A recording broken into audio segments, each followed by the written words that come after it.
How are you feeling? Better.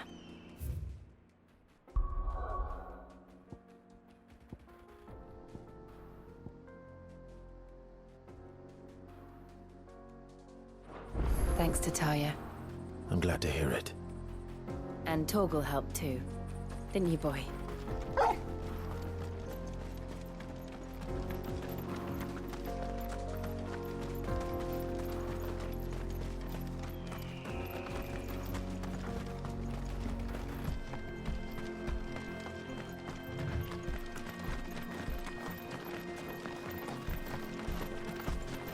This used to be a trade route for merchants crossing the Scars, till the Republic laid a new road wide enough to let wagons pass, and all official traffic moved there. Leaving this one for those living outside the law. Indeed. I doubt we'll be the only outlaws on the trail today.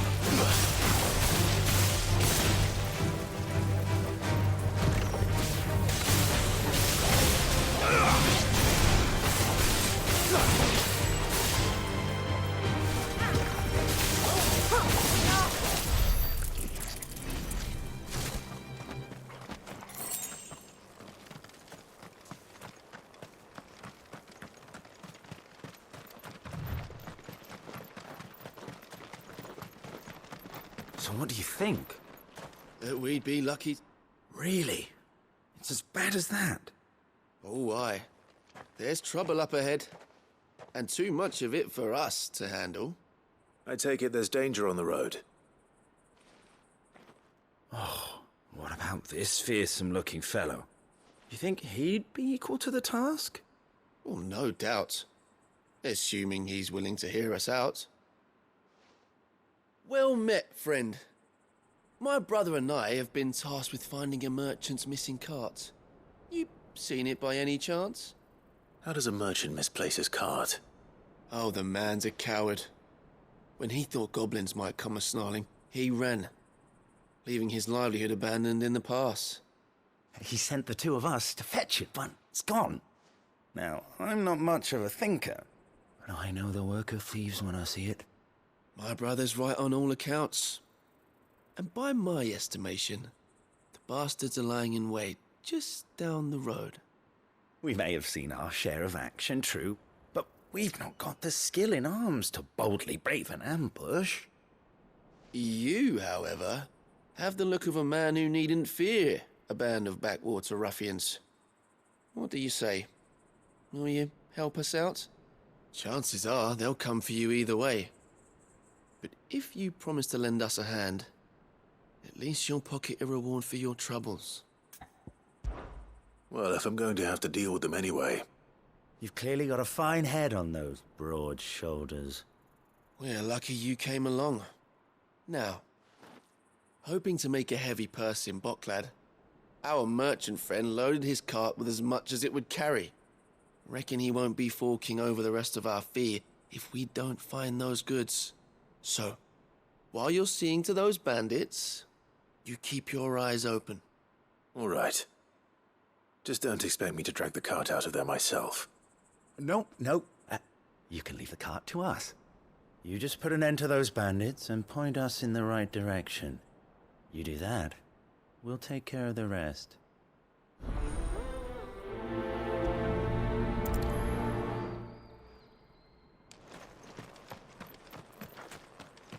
I'm not sure I trust those two. But if there are bandits lying in wait, I should probably take... Look lively, you lot! Well, we've got guests. These must be our bandits. This low.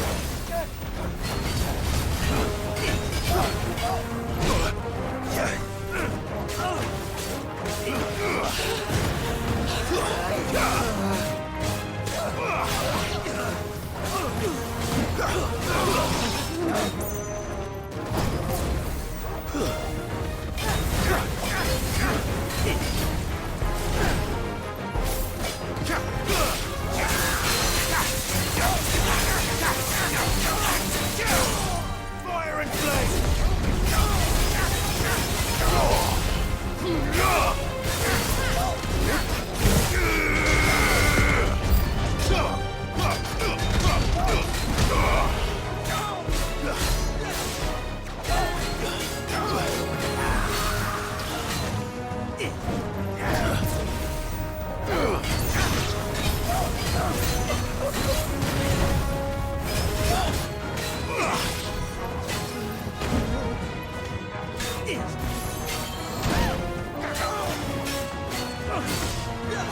Nice try.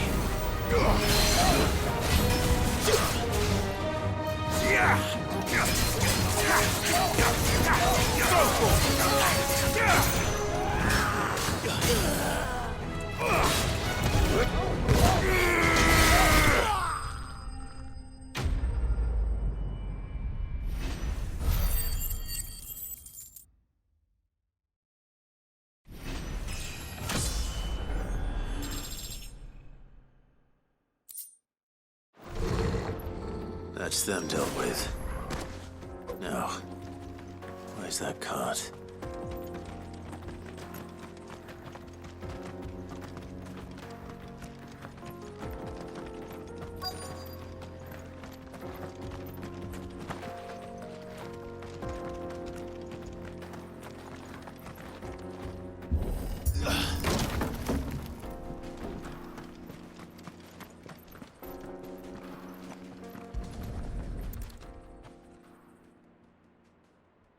Getting all of this out of here will be a nightmare. Seems we've found ourselves the right man for the job, wouldn't you say? Found the cart and didn't leave a single bastard breathing. Our merchant friend will be delighted. And how exactly will he be getting his goods out of here? You leave that to us. After all, it'd be wrong to make such a fine warrior haul cabbages to market. You've done your part. And that's all you need to worry about. Here.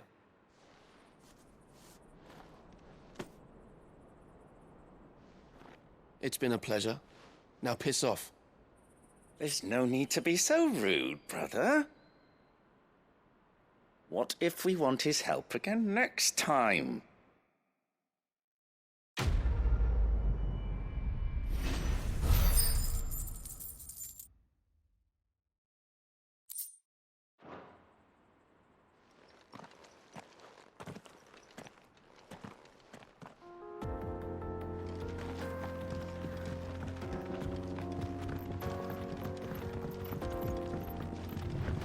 I see the Dalmex lag behind Rosaria when it comes to bridge building.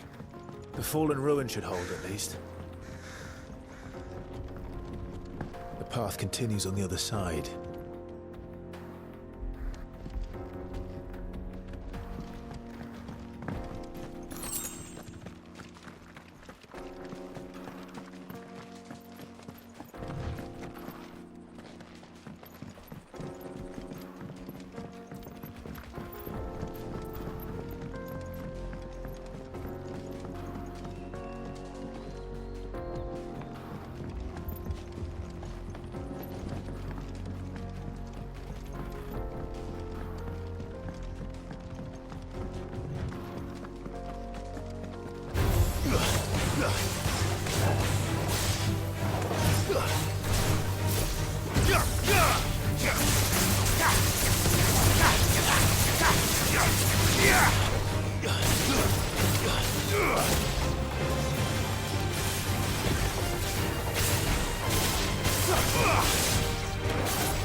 So this is Zemeckis.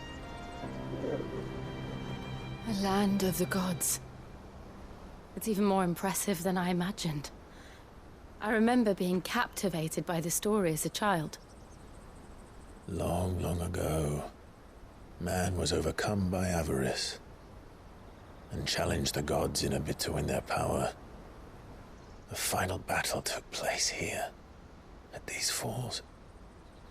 Or so the legend goes. If anyone ever manages to plumb those depths, perhaps we'll learn if there's any truth to the tale. That the gods emerged victorious and punished man for his defiance by visiting upon him 2 curses. Dominants and bearers. To tell the truth, I always thought it strange that the dominant and their icons were deemed a curse. Back home, the dominant inherited the throne. They were admired and exalted, not spurned. Whenever I got to that part of the story, I always assumed there must be something I'd misunderstood. You had a lot of storybooks, didn't you? In your room, I mean. When we were young. The old legends were always my favorites.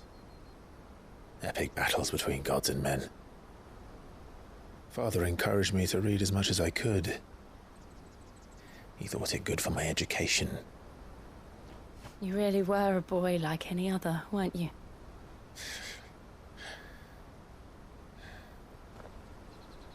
Just look at this place.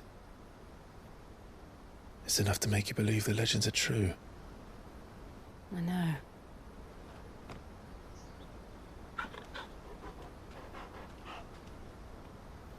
We're not far from Boklad. The road will be busier up ahead. And we'll have to keep our wits about us.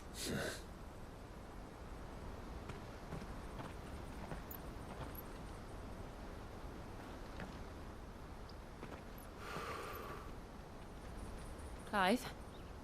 Something wrong? Nothing. It's nothing.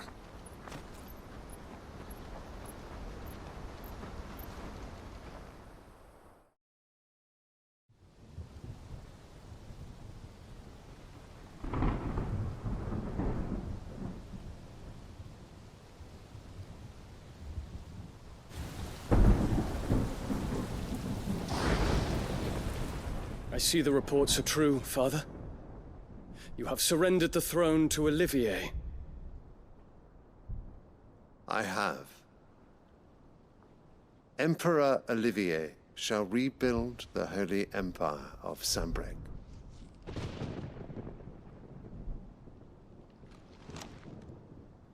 How is he to rule an empire? He is but a boy. I shall advise him until he comes of age, Father, please. or for as long as I am able. The empire we seek to build needs young blood to rule it, and I can think of none better suited to the task.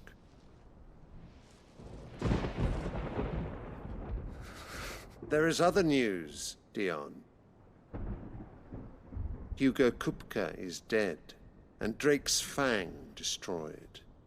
The pillars of the Republic have fallen. Ere long, the Imperial banner shall fly over every city in Storm. And then Valisthea. All shall bow before their Emperor. Father, these are the words of a tyrant. They are the words of a god. The Emperor whom I gladly serve. Great Greeker, made flesh.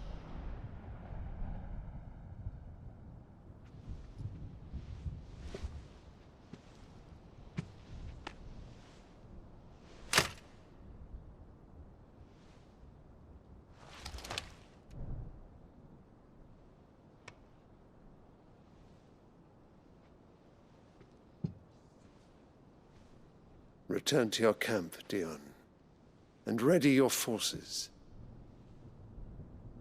It is time to show the world the true power of Sanbreque. Father. I find you much changed. Is this truly the path you wish to tread? Or are these the ambitions of another? Of Ultima, perhaps?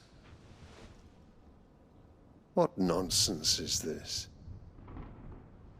I speak my mind, and my mind only. Though I do owe Annabella thanks for reminding me of certain truths regarding the nature of nations, of rulers, and of the divine. You would trust the words of this traitress? She betrayed her country. She slew her husband. You have ever been an invaluable servant to Sanbreque, Prince Dion. I trust you will continue to serve your Emperor in the wars to come. The canker! Silence! Insolent wretch! You will bend the knee. All else is heresy. Sire, forgive me. This audience is over. Come, your Radiance. The Rowena Syndicate awaits your pleasure. Oh, not another meeting with silly old men. They're so boring. I'm hungry, Father. Can't we have luncheon instead?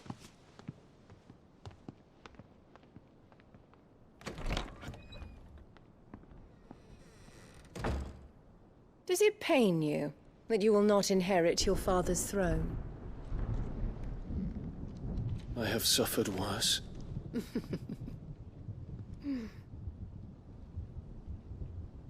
Count your blessings, Dion. For a base-born child to be chosen by Bahamut is miracle enough. You have risen high on his wings, but you shall rise no higher, lest your impure blood stain the throne. What do you know of my blood?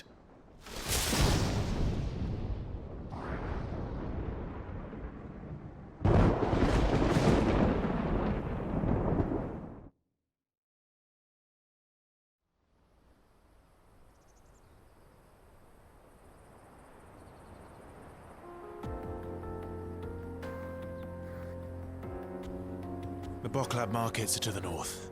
We just need to hug the coast.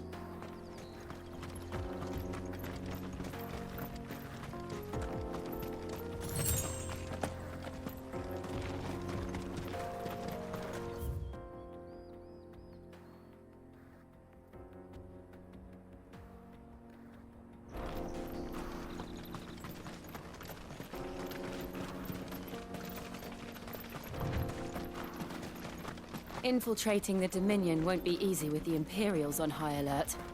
No. His Radiance has lost one capital already. We can be sure Sylvester will do everything in his power to hold on to Twinside. His troops are well-trained and increasingly battle-hardened. But it's not as if we can wait for the siege to end.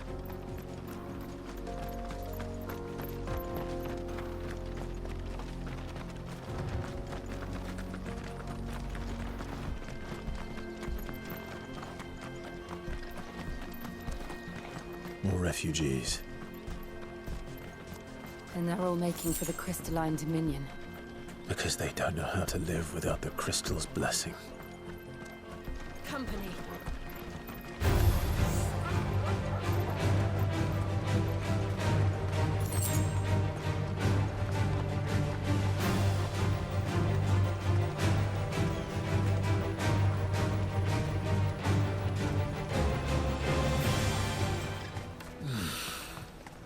Boklad. There are no crystals here. This is where we're supposed to meet Goetz, isn't it? That's right. He said he'd wait for us here after replenishing his supplies. I dare say he'll have finished by now. Hurry, man. I must leave for the Dominion. Bloody crews and caravans, scooping up all the best customers. Leave some for the rest of us.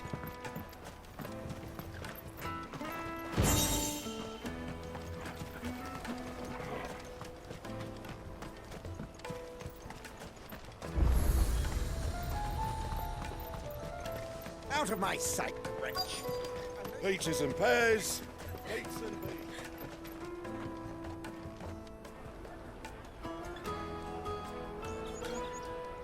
Wonders from across the water. Come one, come all. Feast your eyes. Good sir, can I interest you in...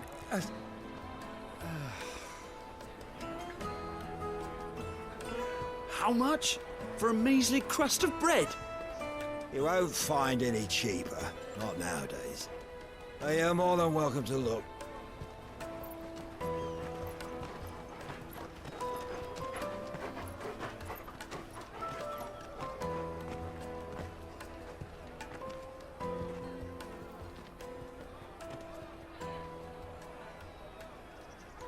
The Empire's unlawful and illegitimate occupation of the crystalline dominion is still in effect.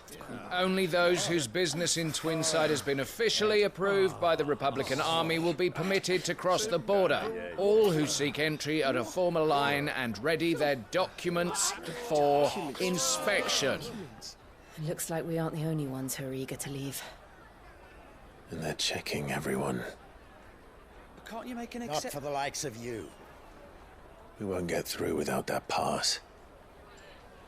Let's go and find Goetz, shall we?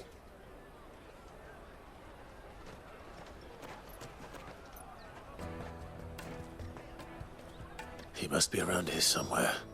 Come, taste my peaches. They're sweet as nectar. I'll take the large one. Ah, Goetz. There you are. Clive, I'm so sorry. Don't tell Nan, will you? Slow down, Goetz. Just tell us what happened. It's me trader's pass. It's gone. We cannot ride the caravan without it. We won't even be able to get through the flipping checkpoint. Do you remember when you last saw it? It was in my pocket a minute ago. Then a bairn bumped into me and... Yeah. You don't think that they might have nicked it, do you? It wouldn't surprise me. A busy market like this is prime territory for pickpockets. So, to get the pass back, we need to find this child. Where would we even start? I know where! I've got a pal in boklad who might be able to help us. No one knows more about what goes on round here than she does. Where do we find her? She's the owner of the Crimson Caravans, up that way. Sign's got a red chocobo on it. No time like the present. You two go on ahead. I'm gonna check the rest of my stuff, make sure naught else is missing. All right. We'll meet you there.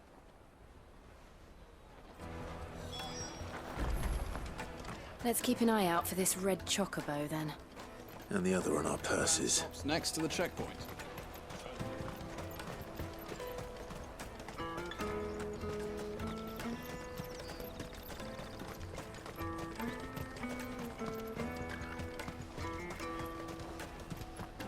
You won't find a finer array this side of the strait.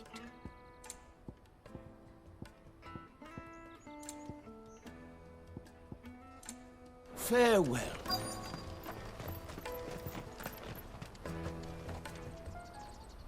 Looking to hire a coach? It's 10 million for a two-birder to the Crystalline Dominion. Take it or leave it. Oh, we're not here for that. Then I bid you good day. Oh, wait! Don't go, El! He's me mate! As I live and breathe. Goetz, what are you doing back in Boklad?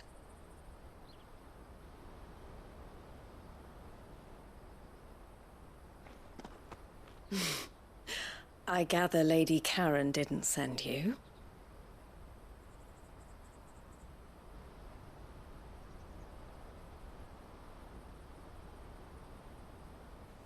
So what trouble have you got yourself into this time? It's me trader's pass. It got stolen. By a little bairn. Of all the... You're the size of a marble. Honestly. Ugh. Goetz told us that you know the markets well. Might you have an idea which little bairn could have done this? We don't intend to punish them. We just need our pass back. Then, we can be on our way. I see. So neither of you has a trader's pass either. Not that anyone would take you for traders, but I suppose that's why you came to me, correct? Now, I can't say for sure who took your pass, but I suspect I know why they did it. Let me explain.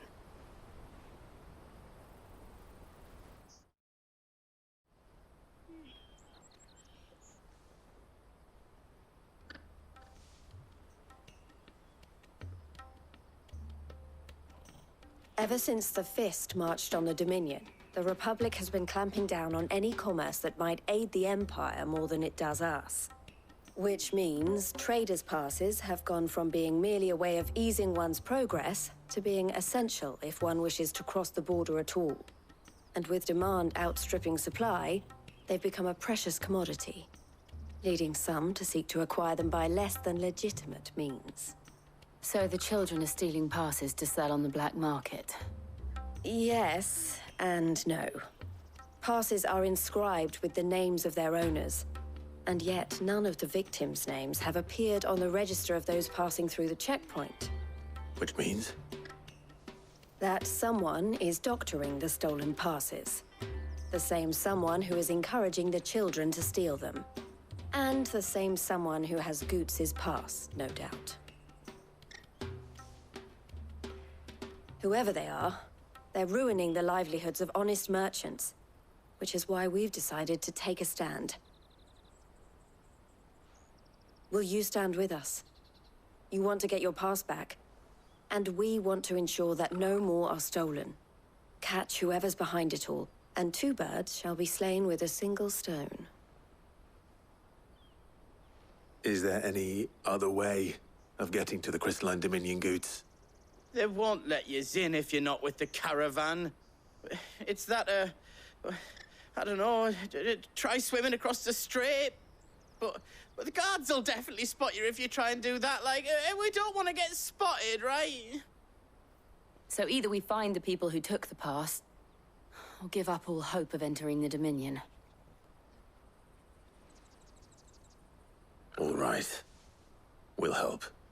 Thank you kindly. But I don't know your name.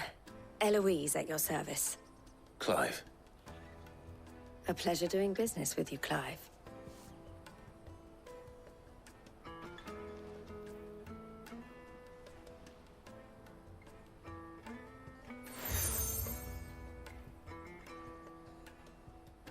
The proprietor of the furniture makers by the coach stop is spearheading the search.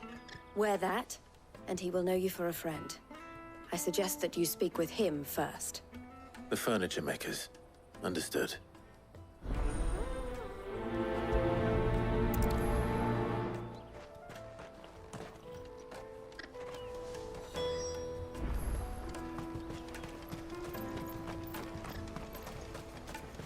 Out of my sight, wretch!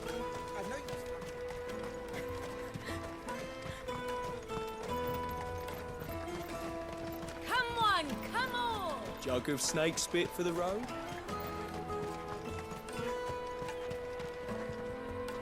Are you the furniture maker? Looking for something in particular? Ah, Eloise collared you too, eh? Then I expect you want to know more. She told me you were leading the hunt for the pickpockets. What have you learned? For one, that they're targeting the traders carrying the biggest packs. Harder to watch your back, see? And less chance of the mark giving chase if they're spotted. Not that they'd be likely to catch them. Those imps know every inch of this warren like the backs of their hands. Their eyes must have lit up when they saw Goetz. The fishmonger round by the gate's been trying to track down the children involved.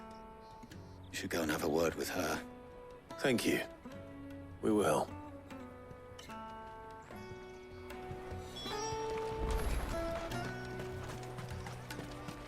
The finest ever I'll from take the free the large cities, one. all but unbreakable. Come, taste my peaches. They're sweet as nectar. You should come with me to the Dominion. Life will... Fish for sale! Fresh salted and smoked! Can I interest you? Ah, sorry. Message from Eloise, is it? She's asked me to help her. To help you find the pickpockets. Is that so? Suppose I better tell you what I know, then. For one, this isn't a family operation. All the traders say the children who stole their passes were dirty, dressed in rags. Street urchins, by the sound of it. We get a lot around here. Orphans from the wars. A few, perhaps. You saw the refugees gathered by the entranceway? They're all looking for a new start in the Dominion and beyond. Some of them take it as an opportunity to rid themselves of unwanted baggage. The shame of it. Whoever's behind this would have to have made themselves known to the children at some point. And so should we. You should start with the children around here, then. I doubt they're the ones involved, but they might have heard something. It's worth a try. All right, then. Questioning children. How hard can that be? You won't find anything of this quality in Twinside.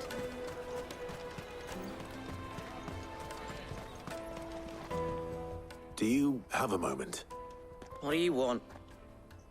What I want is to know who's asking children like you to pick pockets. I don't know. Nobody's asked me. What's picking pockets? Do you get paid for it? No, you get in trouble for it.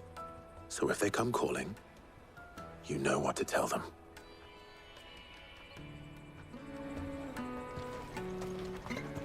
The caravan stops next to the checkpoint. Jug of snake spit. Excuse me? What do you want? I don't have any money. It's all right. We're not going to hurt you. We just want to talk. What about? We've heard that some very bad people are making children like you steal from travelers. We need to know who's behind it so we can stop them. I don't know much about it, really. But my friend, Honza, he said he got a job doing something dangerous. Sounds promising. We need to find him and ask. Do you know where your friend might be? He's usually by the tents outside town. Thank you. You've been very helpful.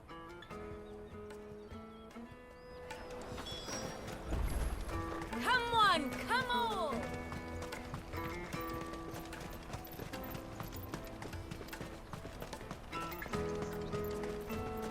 Let me carry your goods. I'm cheap. Porter for hire. Best service. She must have meant the refugee camp. Let's hope he's still nearby. Daddy, I'm hungry.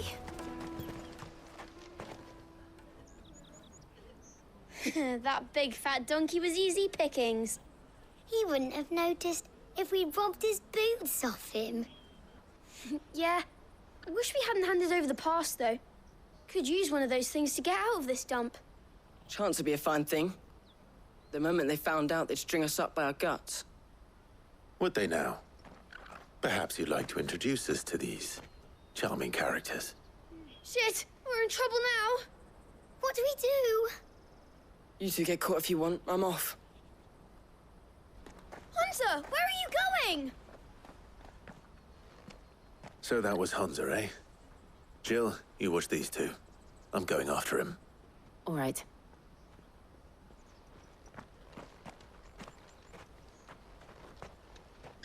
He can't have gone far. I need to find him before his employers do. Again?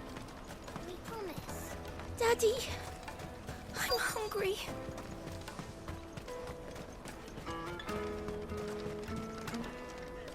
Did you see a boy run past? He stole something from a friend of mine. There was a boy ran back there towards the chocobo pen, but... Thank you.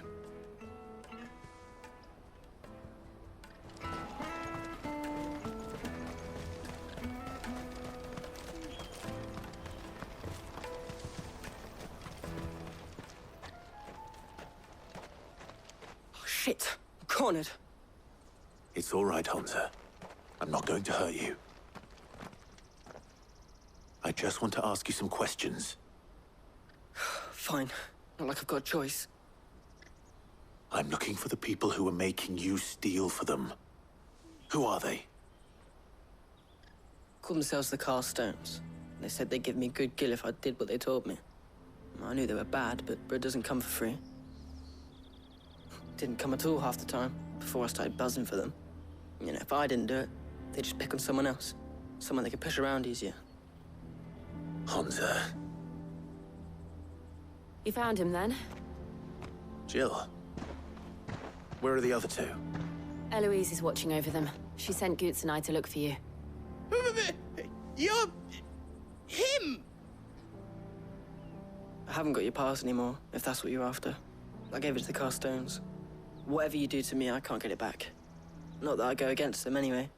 If it weren't for their gill, me and my mates would have starved.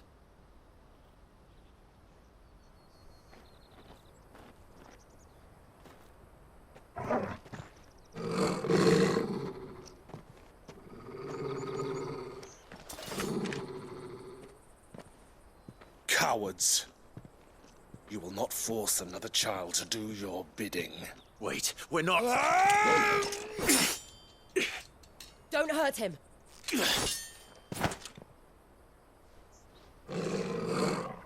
You're making a mistake. We're on the same side. Like hell we are. That brooch. Where did you get it? Master Theo. Goetz. What are you doing with these people? Unless you're the ones my sister was talking about. Your sister?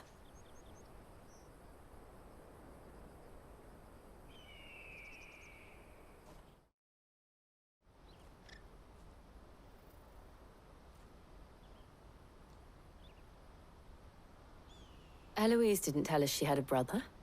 And why would she? I'm just her back and a blade.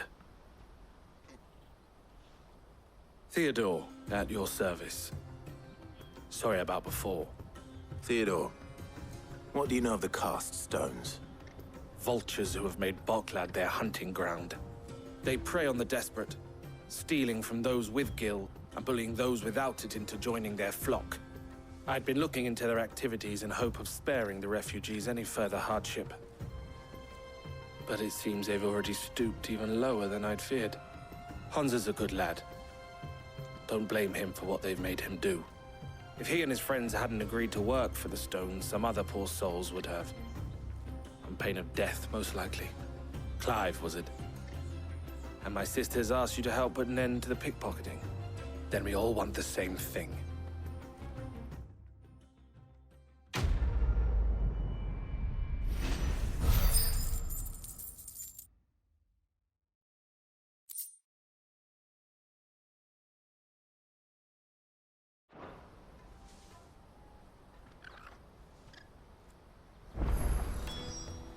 Oh, Where is it? So, what's the plan? What else? We find the cast stones and we crush them. You get your traders pass back, and I make Boklad a safe place again. All right then. All right then. Honza, where are they camped? Don't worry. They'll never know you told us. Couldn't if I wanted to. They always come to town to collect the passes. Meet us outside the gate. I tried following them once, but they spotted me halfway down the trail. Said they'd string me up. We'll try it this time. Which way were they going? Back down the road towards Leighton's Cleft. To Leighton's Cleft, then?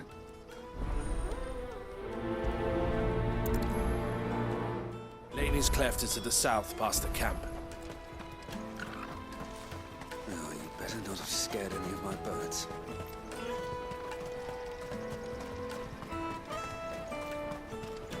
That's that, then. No trick. There are no crystals here. We have to keep going.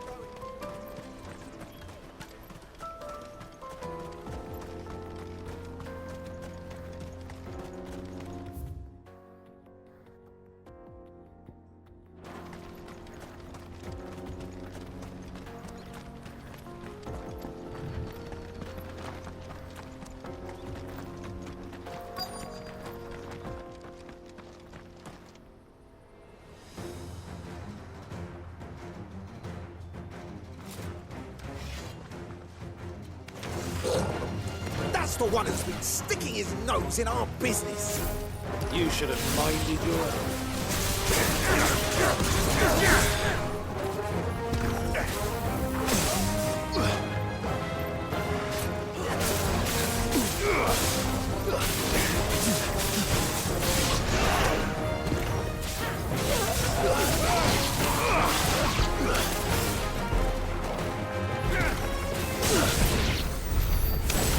I doubt these were the ringleaders.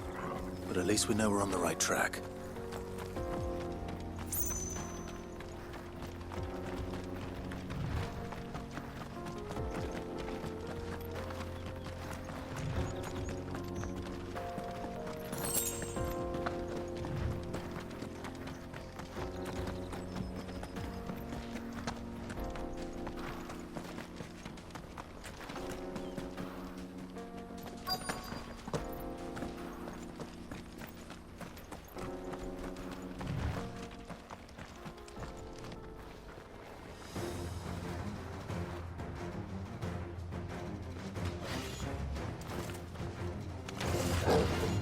We got company!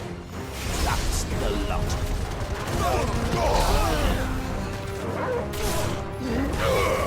You're finished.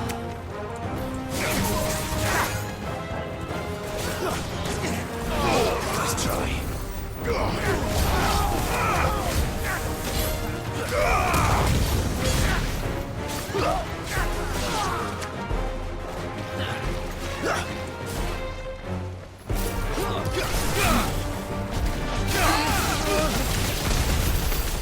Soldiers. Fewer now.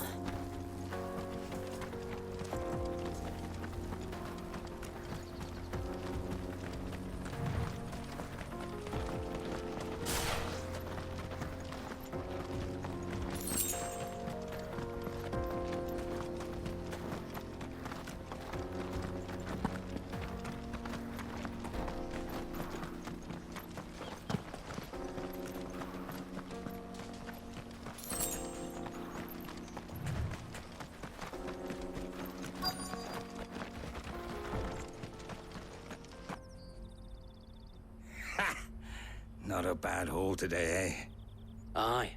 Some of our new recruits are natural-born ne'er-do-wells. Especially the little ones.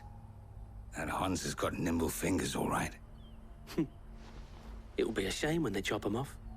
But till then, let's make the most of it. Scum. The leaders of the cast stones, I take it. They don't deserve any mercy, Clive. I wasn't planning on showing them any. We're ready when you are, Theodore. Oh, I'm ready.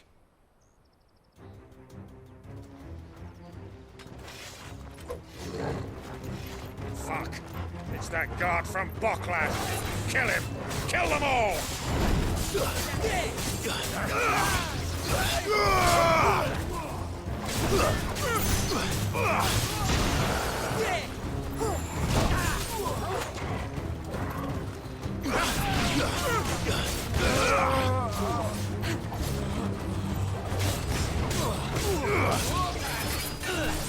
Stay down!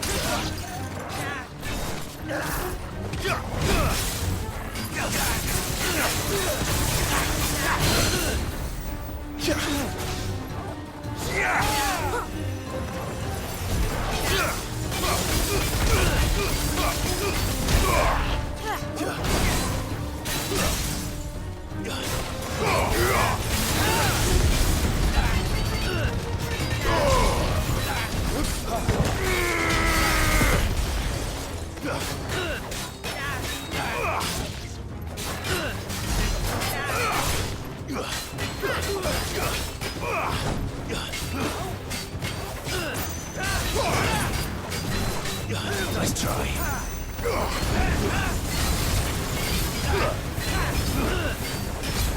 Too slow. Waken wind!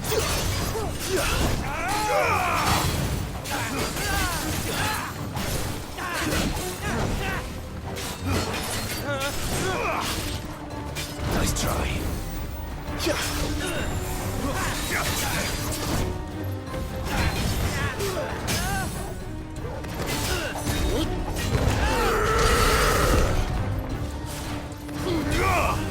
How many is that now?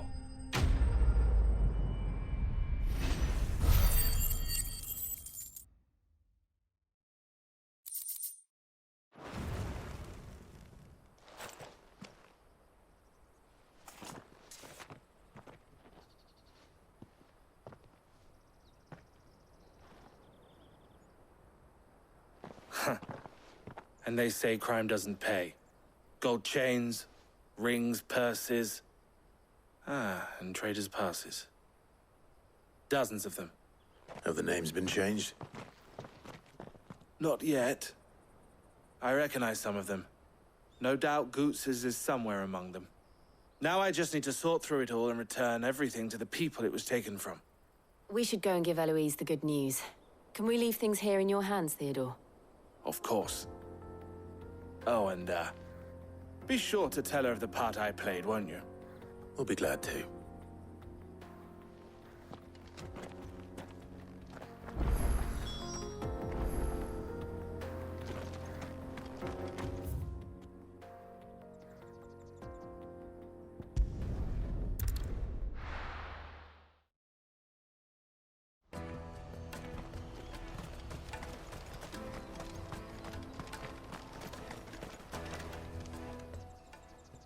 Ah, Clive. How goes the hunt? My brother isn't getting in your way, I trust? Quite the opposite.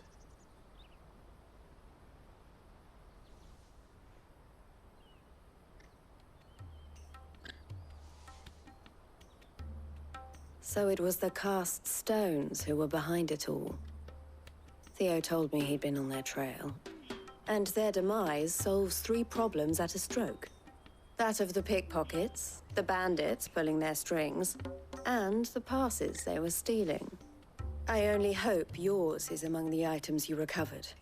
Only time and Theo's return will tell. Speaking of whom, welcome home, dear brother. You are too kind, Eloise. Here, Clive.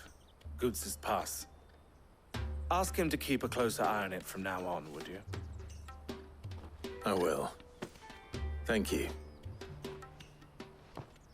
El, I've asked our boys to carry the rest of the goods back. Can I count on your help in sorting through it all? Of course. I'll make some space in the storeroom. I expect you'll soon be on your way then. But it wouldn't do to leave without introducing yourself properly. Would it now? Cid. Don't look so shocked. We're on the same side.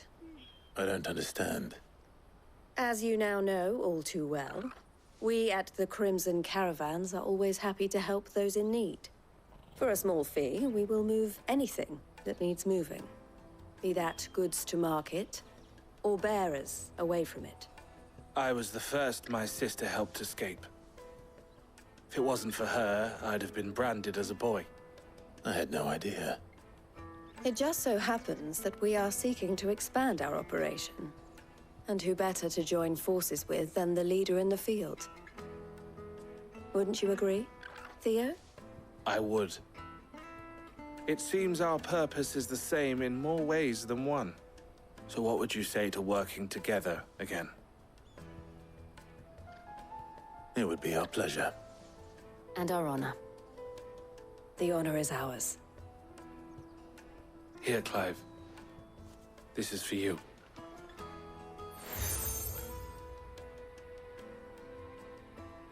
What is it? Elle has friends in high places, while I have associates in, lower ones. That mark is proof that you're a friend to us both.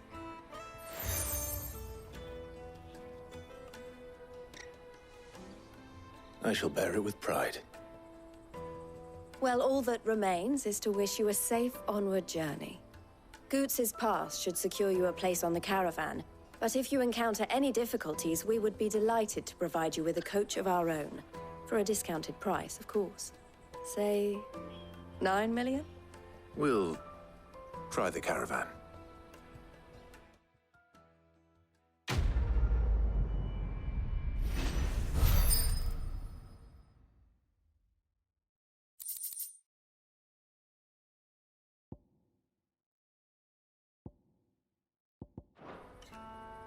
Right then.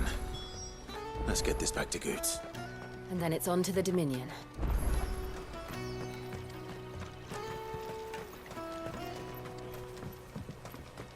I hear the brothers found another victim.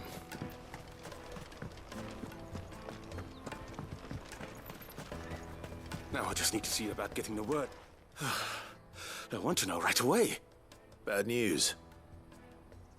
Good, actually. Something worth celebrating for a change.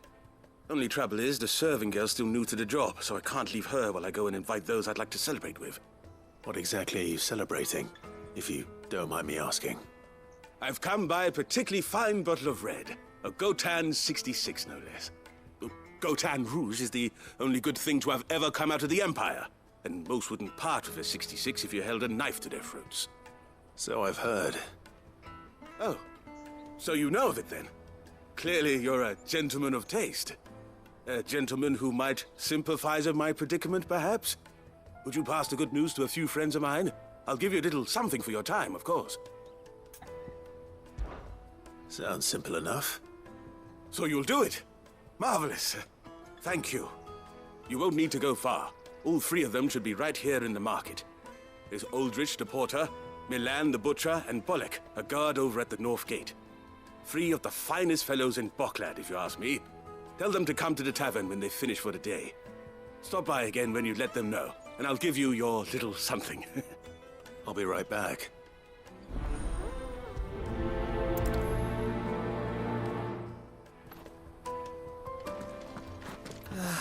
If our new arrivals had brought any coin with them, we'd be rich.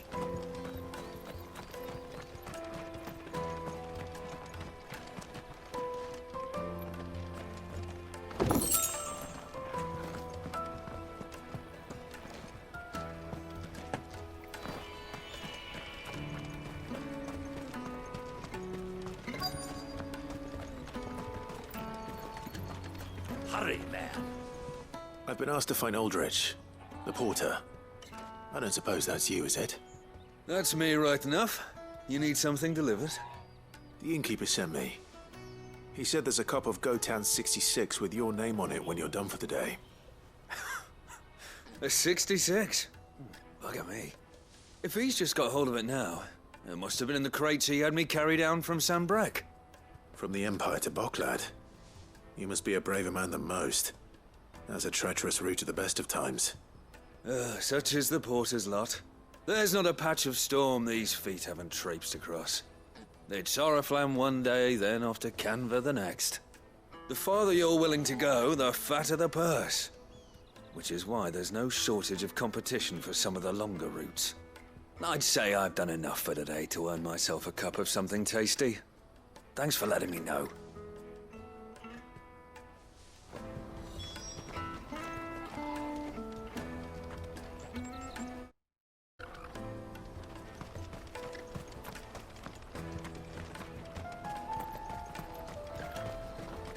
Out of my sight, wretch!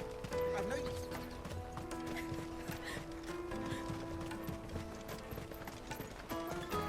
Come one, come all! The caravan stops next to the pears! Slake your thirst without a crystal! Are you Milan, the butcher? That's me. What can I do for you? The innkeeper's just had a special delivery. He thought you might like to join him for a cup of wine after you pack up for the day. He knows me only too well. And I've got a ham here that will go handsomely with a nice drop. Wine and ham to spare. Boklad clearly isn't suffering then. Comes with being the place everyone has to pass through to get to everywhere else. Those who travel the Crystal Road bring all manner of goods with them. We get meat from Sanbrec, herbs from Rosaria. Why, sometimes we even see curiosities from across the Narrow. My old man knew what he was about when he set up shop here all those years ago. Anyway, thanks for the good news. Oh, you know what? Maybe I'll shut up shop early. Wouldn't want to keep our friend waiting.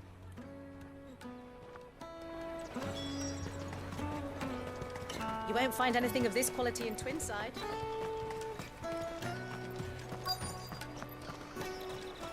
Let us through! I'm looking for Bolek. I was told he'd be guarding the gate. Well, you've found him. You're not here to enlist, I take it? The innkeeper sent me. He's just taken delivery of a rare vintage, a Gotan 66. He thought you might like a cup. I've never said no to a goat hand. I'm not about to start now. Thanks for letting me know. You must be a busy man. The market would be flooded with refugees if we weren't here to stem the flow. Oh, my heart goes out to them, all right, but we've got our orders. No papers, no passage. Plenty try to slip past us nonetheless. And every now and then, one of them's foolish enough to try and force their way through. And when they do, well, things can get nasty. You know what? That wine's sounding better by the moment. Well done.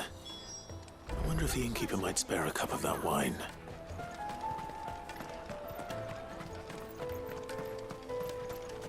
You won't find anything of this quality in Twinside. The caravan stops next to the checkpoint. Jug of snake spit for the road? Come one, come all!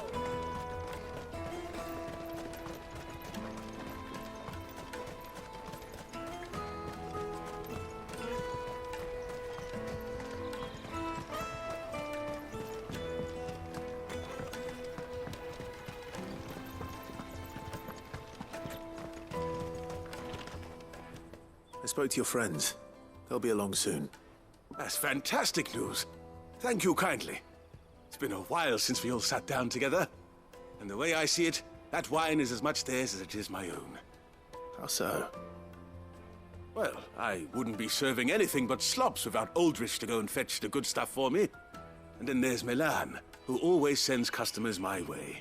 And Bolek, an even-handed keeper of the peace, if ever there was one. Those three are the backbone of Boklad. Lose any one of them, and the market would soon fall apart.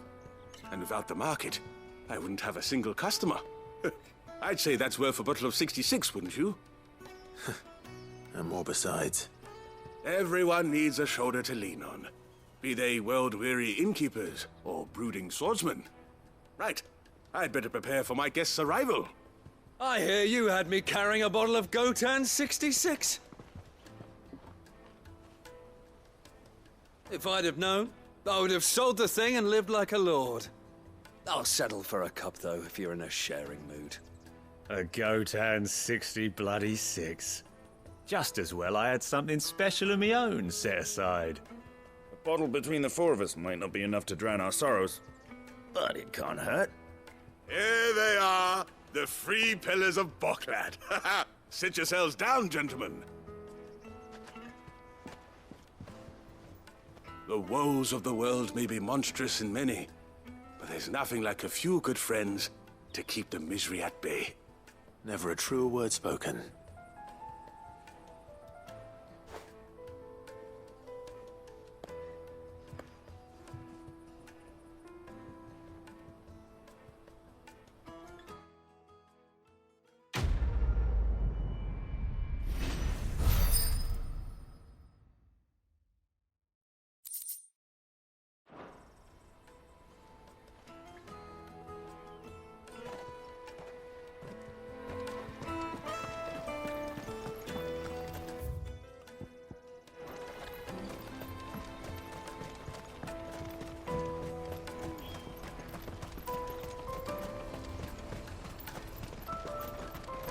Pardon me, but would you have that well-notched steel and impressive physique? I have need of a sword for hire, and yours looks to be a weapon well worth the coin. Might you be convinced to offer me the use of those formidable arms? How exactly do you intend to use them? Well, being something of a scholar of Zemeckis history, I wish to investigate the ruins near the city, and I require a rugged companion, lest I find myself waylaid by ne'er-do-wells or the beasts said to roam the area. Should you accept, you will not only earn yourself material wealth, but partake of the true treasure that awaits us there. The rich and storied history of Zemeckis. Well, were you ever party to a finer proposition? My arms are yours. Wonderful! Then come. We must away. But where are we going? Along the old Zemeckis Road, and from there, onward to discovery. Quickly! There is not a moment to lose. Wait. Well, good luck with your ne'er-do-wells.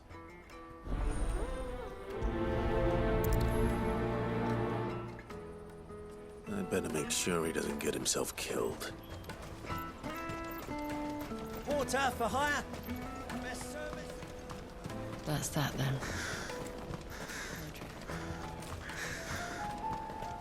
There are no crystals here. We have to keep going. Boklad. Finally.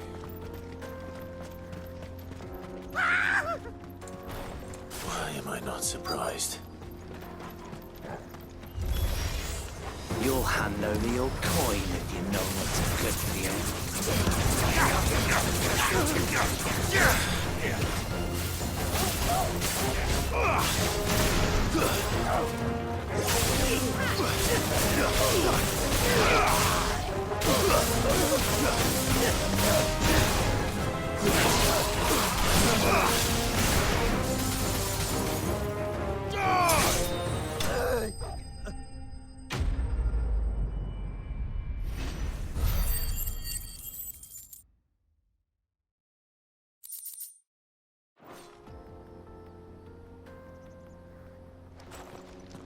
Are you hurt? Happily not, good sir. Thanks to your timely intervention. More importantly, we have arrived. Now, feast your eyes upon the marvel before us. Ruins, a relic of the fallen civilization. A sight so common that man is oft blinded to its wonder. Colossal vessels, dashed from the very heavens. Airships, we call them, with very little thought to what wonders such a word might describe. Oblige me if you would. Does anything strike you as peculiar about this particular specimen? Though we ourselves find fallen ruins to be nigh indestructible, whatever gouged the final sin from the rock cleaved clean through the structure you see before you. A tantalizing mystery, no doubt, but merely one of countless enigmas in which Zemeckis history is steeped. Come, good sir. Our expedition continues, and we still have much to learn.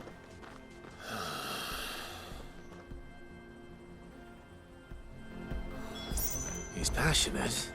I'll give him that.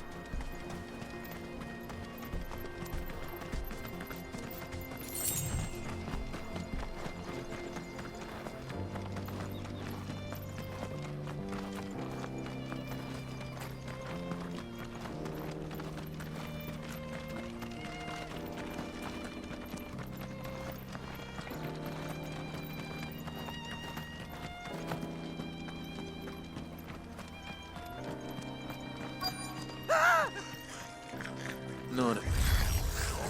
All right then. Who's first?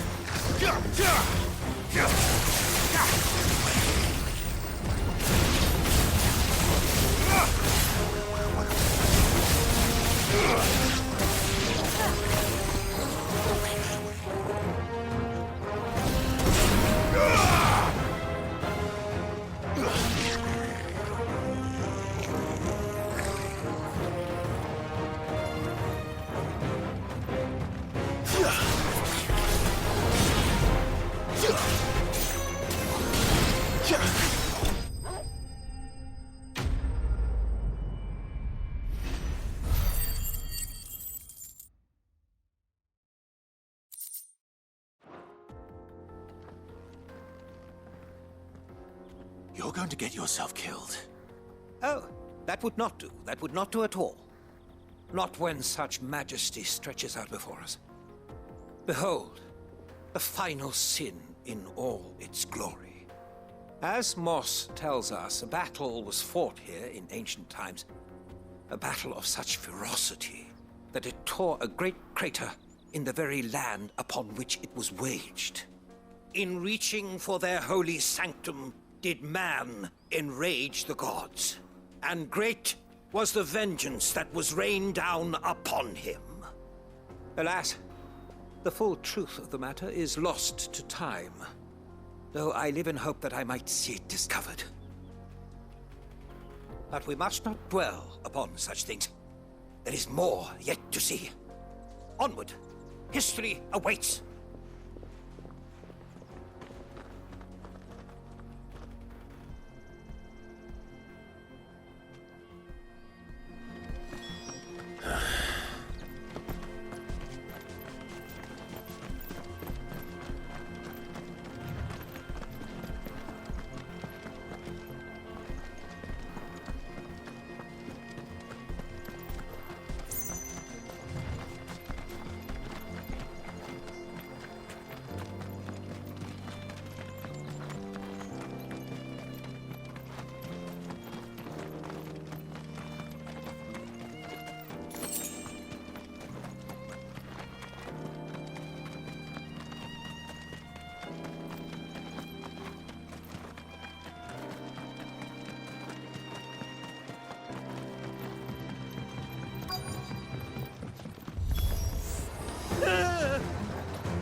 Oh no. He's really got himself into trouble this time.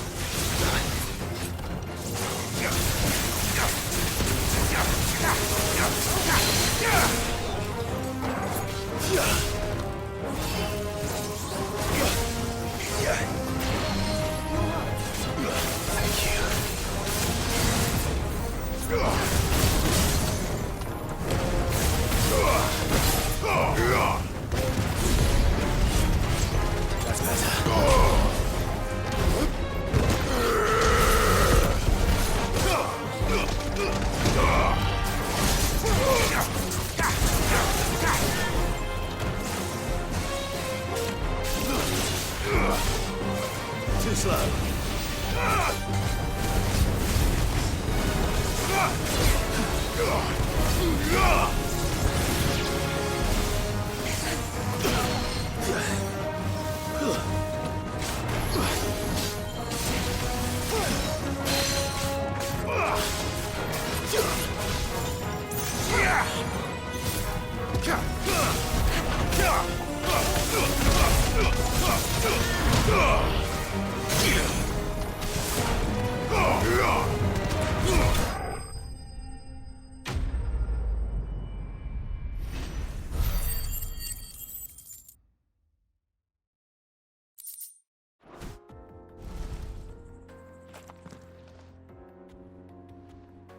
still in one piece?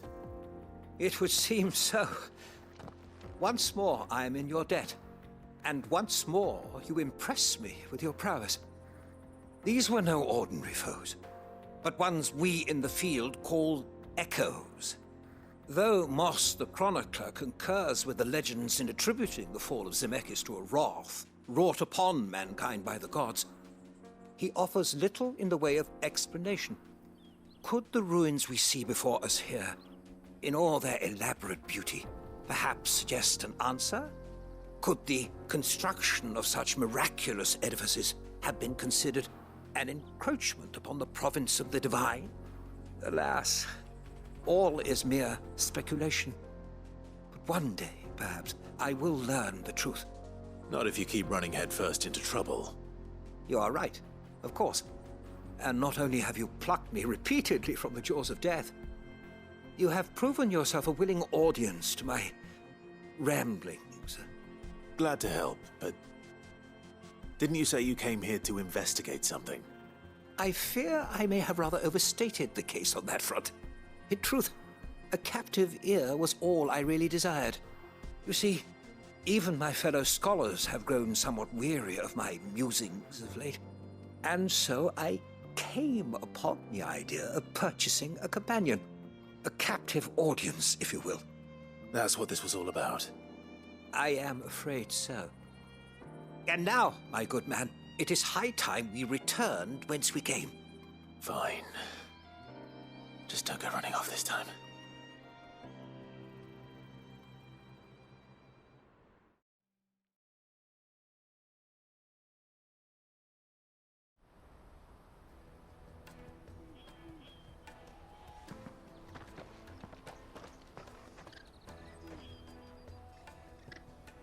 And so ends a delightful day. Here, your reward for humoring my selfish whims, plus a little extra for the trouble I have put you to.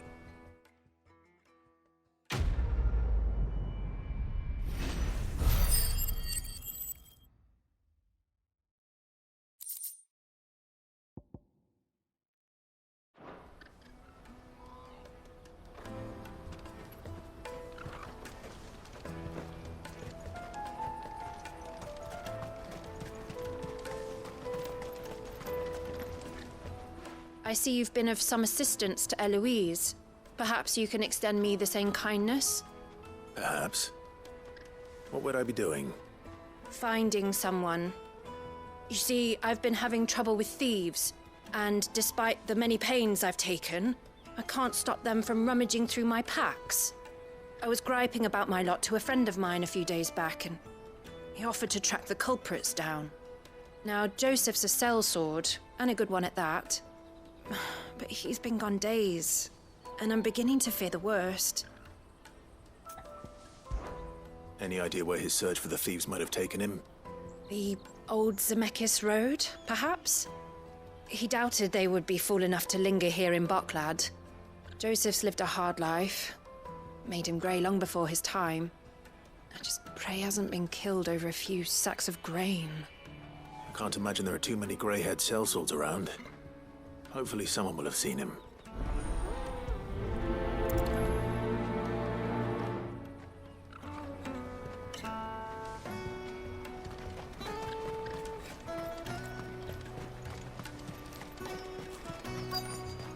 Daddy, I'm hungry. What do you want? I've no coin on me. Just information. Has a sellsword passed through here? Grey hair. Now you mention it, there was a young man with salt in his mane sneaking around out there a while back. Which way did he go? How am I supposed to know?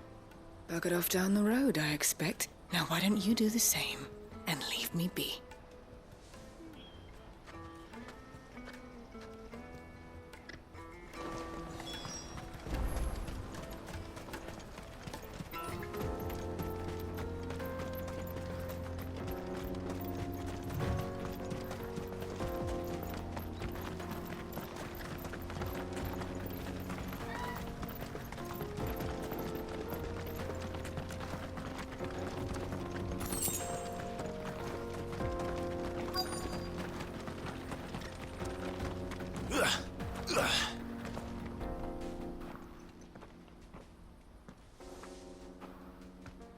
We don't want any trouble.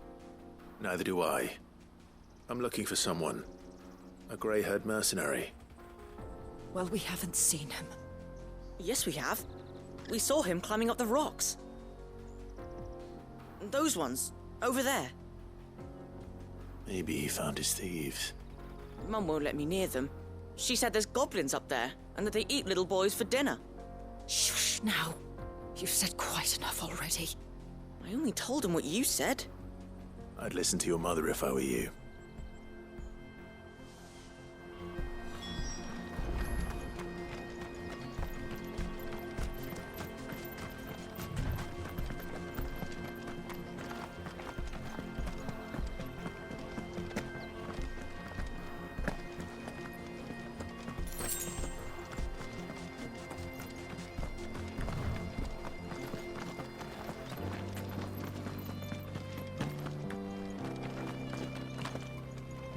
Did Joseph's thieves really lug their stolen wares all the way out here?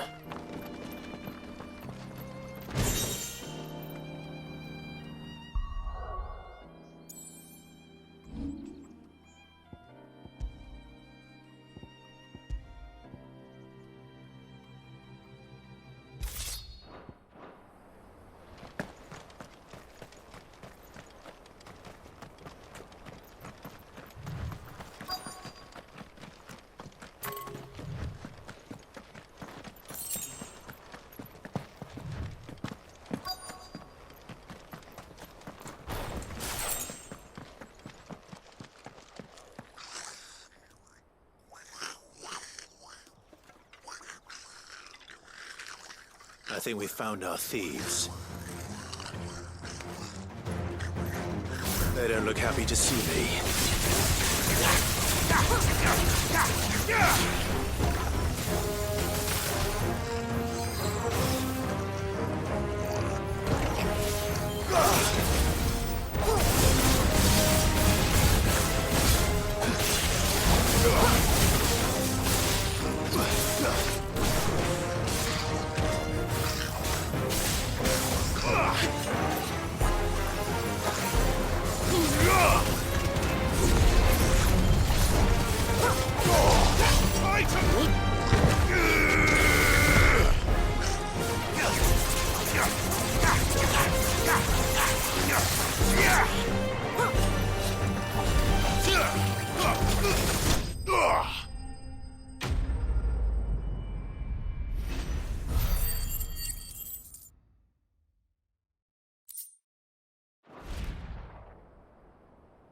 Let's get this over with.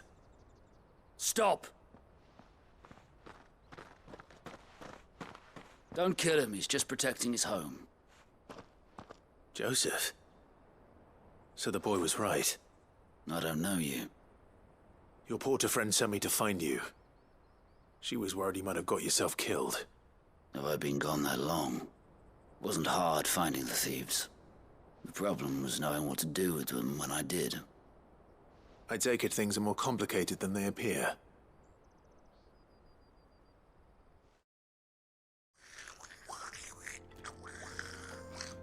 I'd all but ruled out bandits before I even left the market. You know why that is? Because our thieves had no interest in gold or gems, or anything they couldn't eat for that matter. Add to that the rumors of goblins in the area, and the mystery practically solved itself. I soon found their cozy little homestead and all the missing food. I launched myself at them, full of righteous fury, but their leader was the only one who moved to meet me. The others, they huddled around that food, ready to die protecting it. They stole because it was that or starvation. I've been there myself, back when times were hard. So you spared them? And earned their trust into the bargain by the look of it. These goblins aren't native to the area. They don't know how to survive such barren lands, so I've been teaching them. And once they've learned to hunt and forage, they won't be fool enough to risk their necks in boklad. I'm impressed. I didn't know goblins could be reasoned with. Do me a favor. Let the porter know I'm safe. I'll head back to the market once my work here is done. Oh, and don't mention the goblins. I don't want people coming here brandishing pitchforks. Not now this lot have sworn off thieving. Your secret's safe with me. I appreciate it. Thank you.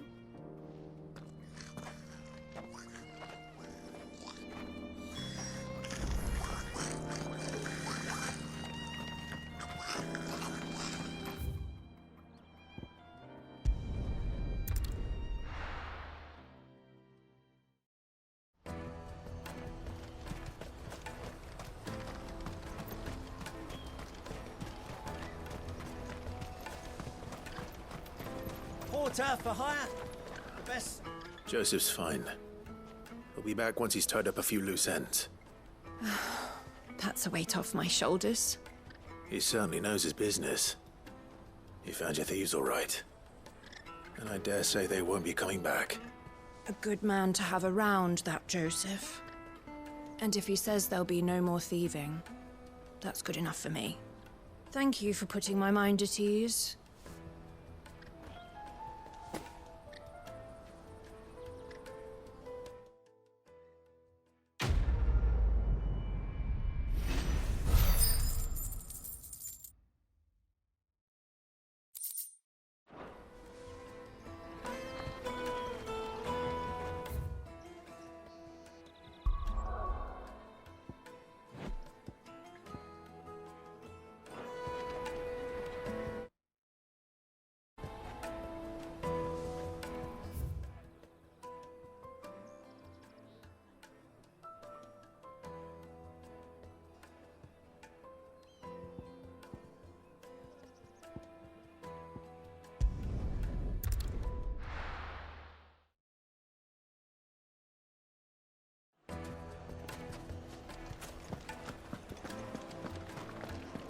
Carpets have pride of...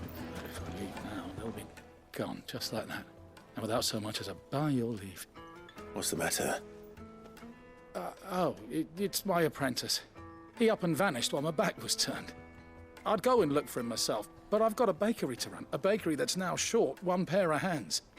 Loath though I am to rely on the kindness of strangers, I'm at a loss. Please, will you see if you can find him? I'll see what I can do. Do you know where he might have gone? I wouldn't be surprised if he was off somewhere mooning at Drake's Fang. He used to work there, you see. Poor fool left his heart in its hollow. All right. Then that's where I'll start.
Excuse me. What do you want? The baker sent me to find you. I am a sorry, selfish sod, aren't I? Certainly not a baker. Master must have ruled the day he took me in. Time was the sight of the Fang used to calm my nerves. But now look at her. I take it you missed the Mother Crystal. I hated her. But she was all I knew. Worked her mines for years. And when she shattered, part of me shattered with her. I had to trade my pickaxe for a rolling pin. But I'm no good at baking. Every loaf I touch collapses. My bread's as hollow as I am. She was the only thing that could fill the hole inside me. Oh, I loved her, damn it. But now she's gone. She's never coming back. What am I supposed to do? I ask her. How does a shell of a man learn to live again?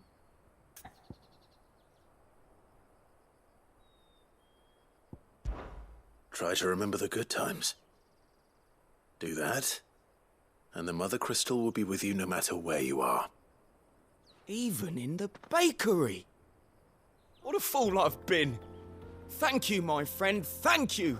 You've opened my eyes. I have to get back there right away. Farewell! Wait.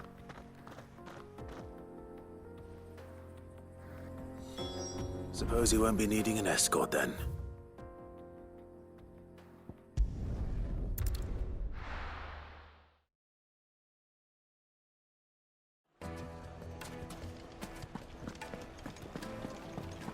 The finest fabrics! Ah, there you are. The man who lit a fire under my wayward apprentice. Though I worry you might have stoked the flames a little too high. He damn near ran me down trying to get to my oven. Master, it's ready. Behold the Drake's Balm. A truly unique creation. I dare say it is. Just look at it. A perfect likeness of the Fang herself. Her steeple peaks, her fulsome spurs, her inviting hollow. True, my loaves collapse more often than not, but what's the Fang without her crater? Why, no Fang at all.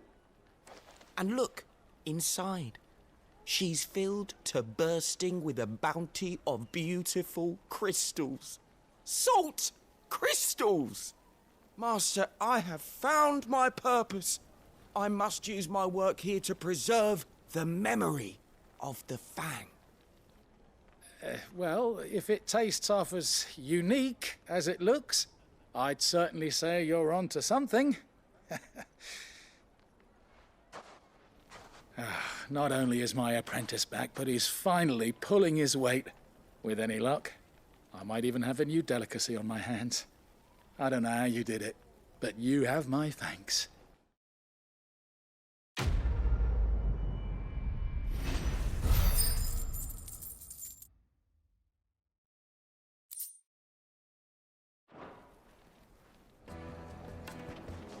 Now, Dusan, I know you're keen, but...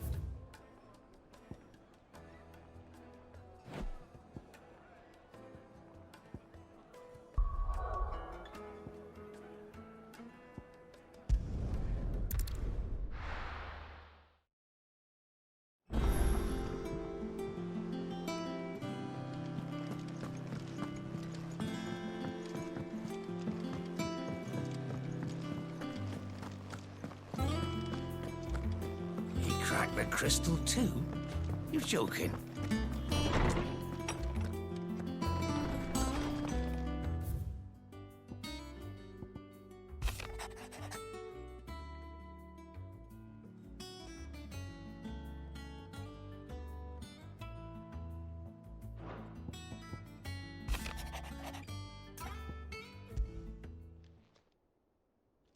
Hopefully it's nothing. But I should speak to Blackthorn just in case.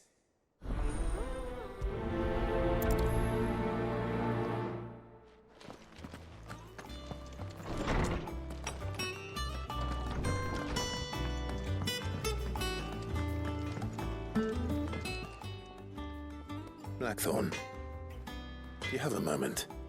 Not really, no. This won't take long. I just wanted to ask how you're getting on. August was worried about you, and you might still be doubting your craft, even after learning the trick of that cuirass. Is there something else weighing on your mind? Perhaps sharing your thoughts might help. That bastard's like a dog with a bone. Still, he's got a keen eye, I'll give him that. He's just, well, Karen showed me something. Something I've never seen before. And that was? A sword. An odd-looking thing with a single-edged blade. The metal itself wasn't anything to write home about, but fuck me, the edge on it. You could slice a man clean in two with a weapon like that, and he'd be halfway home before he even realised he'd been cut. So that's what's troubling you? Nah, no. Not troubling me exactly. More distracting. Can't stop thinking, how do you get an edge that sharp? It's driving me mad. And if you knew how to do it, we could arm the curse breakers with even better blades. That's about the size of it, yeah. I'll see what I can find out. Sharper swords are always welcome. And we can't have our master blacksmith being distracted. You're a soft touch, you know that. But I can't say I'm not grateful for it. Good luck, eh? Thank you. Let's see what Karen knows about this sword.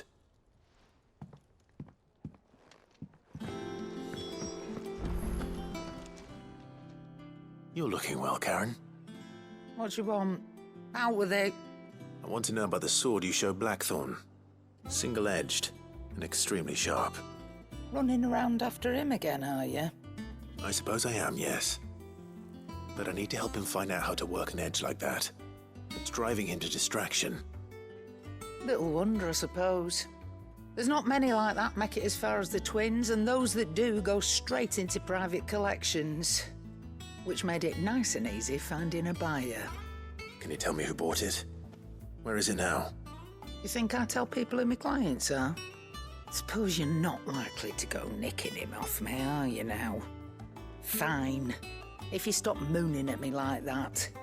Lord Ignac's the man you want. Delmechian bloke. Collects weapons and the like. And he's got more money than sense, which is why he's one of my favourite clients. Reckon he'll still be at the inn in Dalamil, where I left him. Thank you, Karen. Oh, and he's a touch eccentric, if you take my meaning. I appreciate the warning.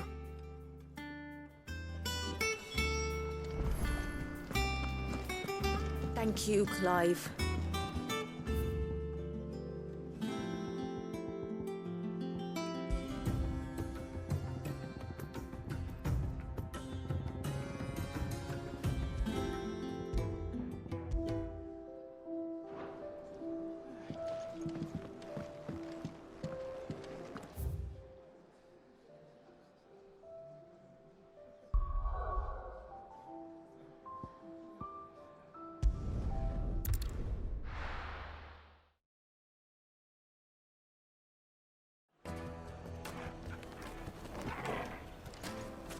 People take notice of wealthy men. Shouldn't be too hard to track down Karen's collector. Gone. The whole mother crystal gone.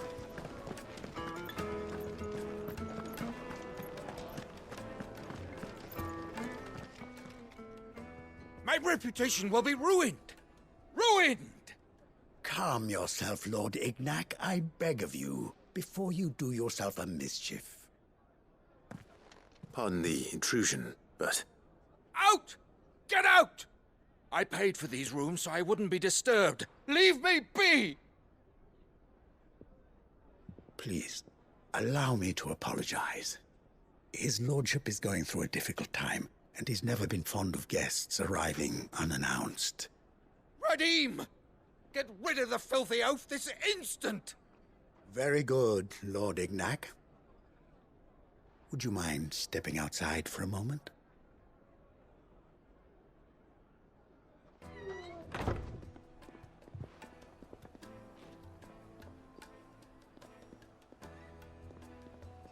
I'm sorry if I've caused you any trouble.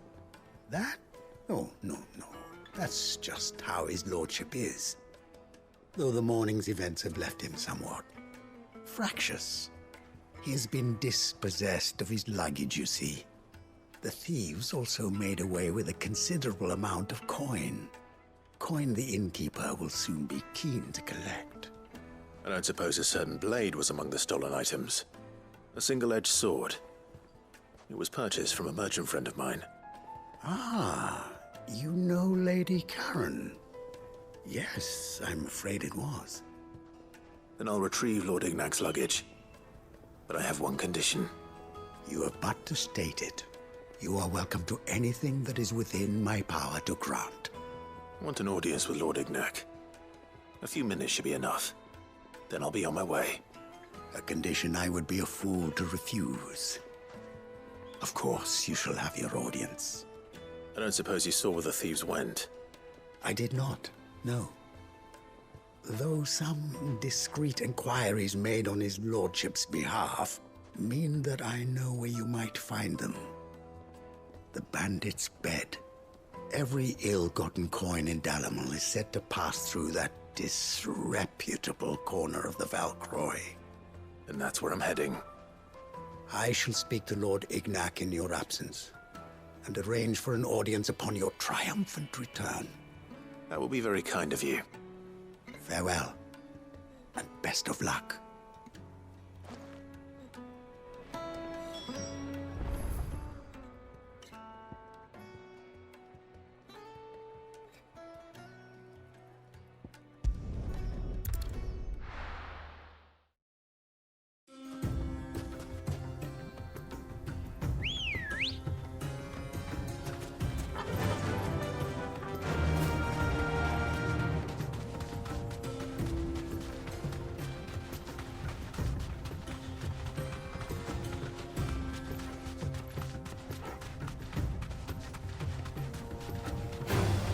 All right.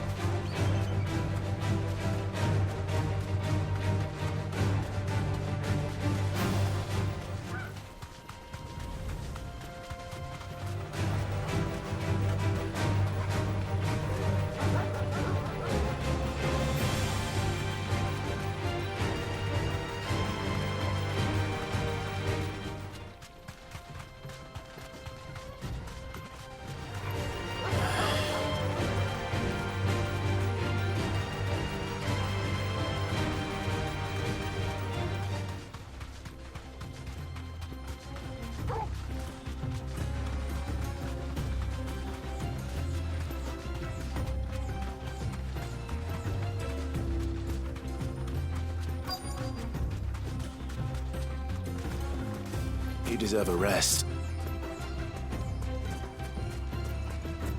Company. We've got company! Come on, lads, let's tear the bastard's head off!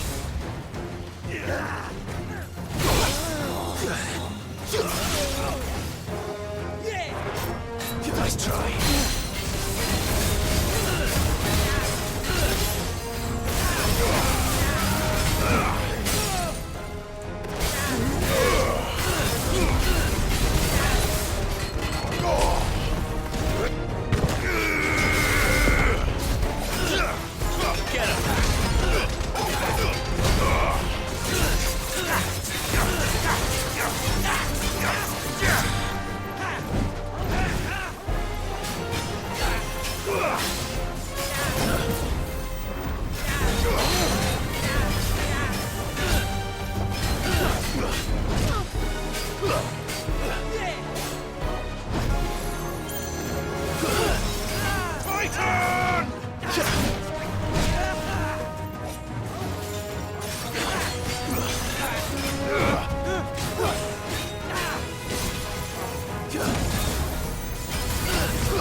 This must be Ignac's luggage.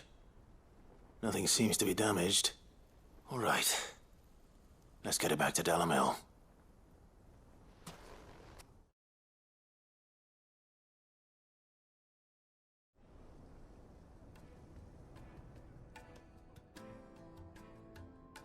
I hear I have you to thank for the return of my effects. What shall I call you, my good man? Wyvern.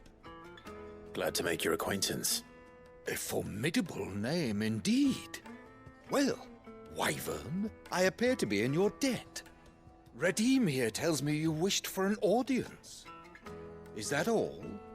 A few moments of your time should suffice, yes. You're a peculiar fellow, Wyvern. All right, speak. Master Wyvern was wondering if you could tell him about a certain single-edged sword you recently acquired. Oh, a true work of art, that one. Karen drove me hard on the price, but I would have sold her Radim here to get my hands on that sword. It was made in the Outer Isles, far beyond the Twins, and is used exclusively by the practitioners of a unique school of swordsmanship. They believe no combat should ever exceed a single strike, and hone their blades to such perfection that none ever does. Each sword is made for that one perfect stroke, and for that stroke only. They crack upon a second blow. There's a brutal sort of beauty to it, really. But how do they hone such an edge? Fine question. Why, they use a whetstone, of course. Whetstones, rather. A whole array of them, ranging from the coarse to the fine. 10,000 licks with the sharpening stone, then 10,000 more. But it is the final stone which lends the blade its legendary sharpness. A mineral quite foreign to this great realm of ours. And that is the key.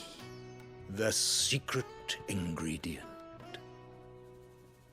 Wyvern, it occurs to me that my little lecture is hardly equal to services rendered. Take this, together with my regards. The very stone of which I spoke, far rarer among collectors than even the blade itself, and a far more fitting payment. Thank you. Pardon the intrusion, my lordship. However, it is long past time we prepared ourselves to depart. So it is. I am locked in bitter competition with a rival collector of curiosities. I am one step ahead of the unscrupulous scoundrel, but he is hard at my heels. Are there many other collectors out there? Too many to count, but only one do I consider my nemesis. Lord Byron Rosfield, and is a perennial thorn in my side. I can imagine.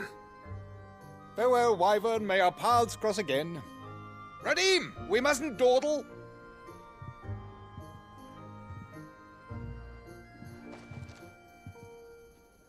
I think his lordship is rather taken with you, Master Wyvern.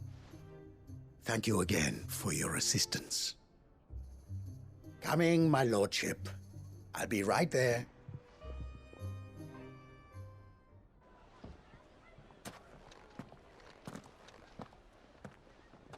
Trust Uncle Byron to find such an interesting rival. Now, let's see what Blackthorn makes of this whetstone, shall we?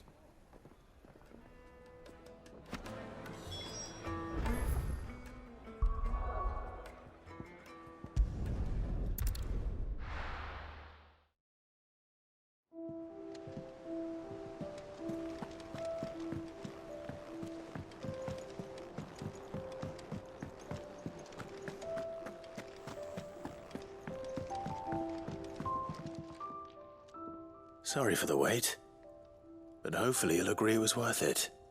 You learned something about that sword, then? I did better than that.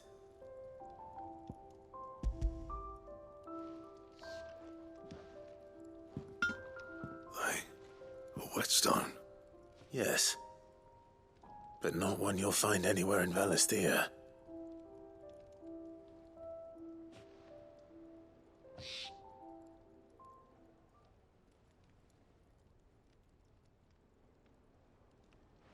No wonder I couldn't get the same finish on the grinding wheel.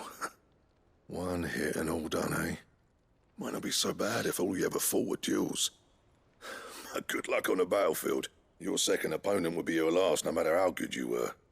Even so, is there Some way it could be used to give the curse breakers an edge? I think so, yeah. With this whetstone and the right kind of steel, I could probably even make a twin of the blade that rattled me. But there'd be no replacing this little rock once I worn it down to a sliver. I reckon we get a dozen swords from it, if that. Swords that the curse breakers wouldn't know how to wield properly, and that would see them through a single fire piece.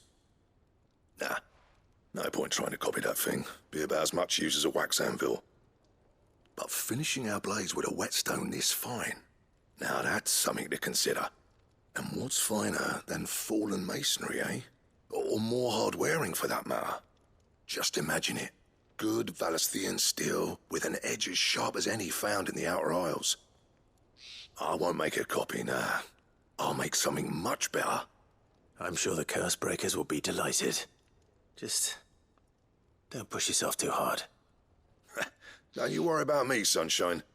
I've been working day and night since I was half your age, and I'll still be here when you're long gone. Hey, thanks, Clive. I mean it. I owe you one, August too. It's good to know someone's looking out for me. He'll be happy to hear you said that. And I'll see that my debt to you's paid. First new blade I make's got your name on it. You come and find me when you've got the materials. All right. I will.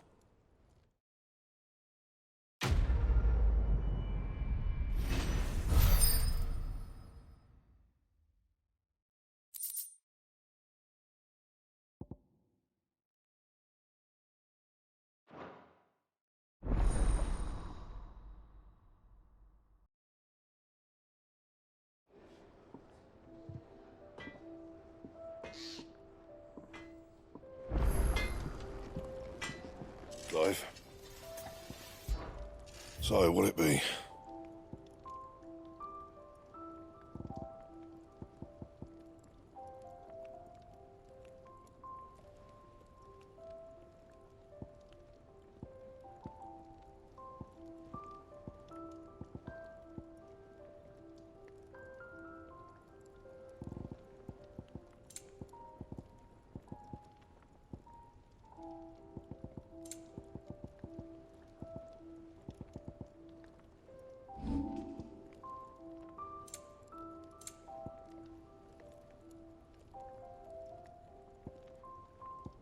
And? Back, are ya? Not saying Fordian, do you?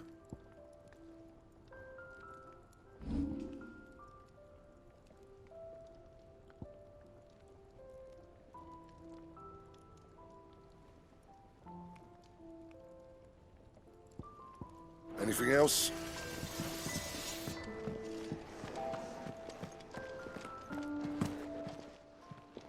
And what can I do for you? Coin purse weighing you down?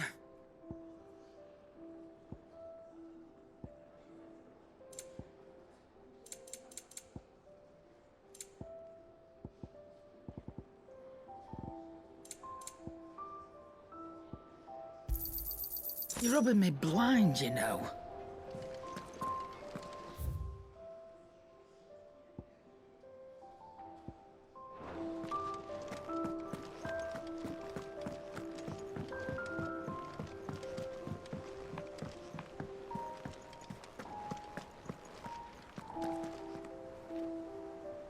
Eloise and Theodore seem like dependable allies. It's just a shame they didn't learn our secret sooner. Goetz and Karen have known them long enough. Eloise and Theodore seem like dependable allies. It's just a shame they didn't learn our secret sooner. Goetz and Karen have known them long enough. Is that the thing Tomes helped to build? Mid told me she was building a ship.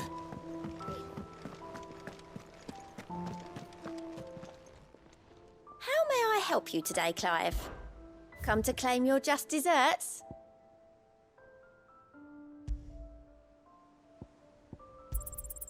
You earned this.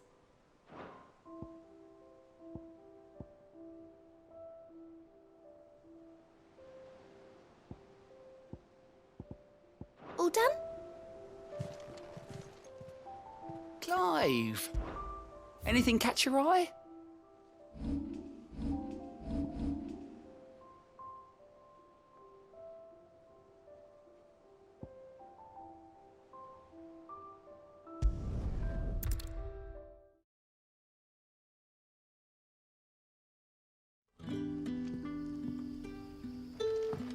Good day to you, Sid.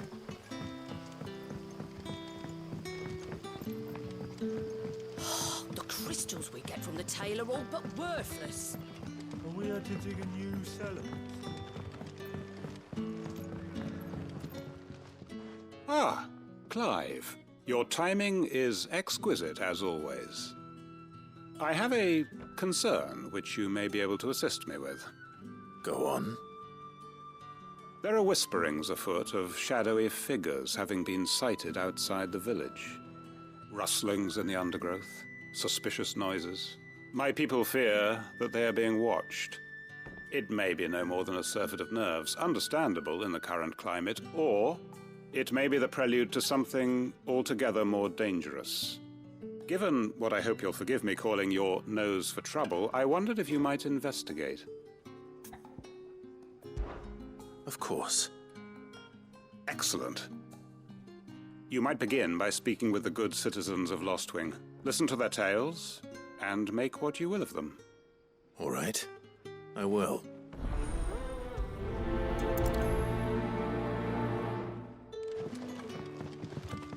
Could there be any truth to these rumors, do you think? I don't doubt that people heard or saw something. As to what it was, there's only one way to find out.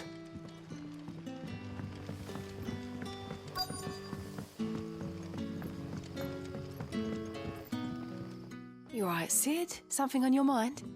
There is actually. Can I ask you something? Quentin tells me people have mentioned shadowy figures out in the woods. Have you noticed anything unusual? Oh, that. No, sorry, can't help you. I heard the rumours, mind, from the lads working over at the vineyard, but none of them has seen anything either. All right. Thanks anyway.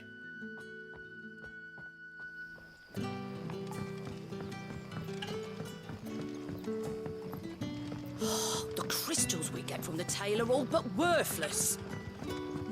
Crystals. Bearers are having trouble with their magics as well.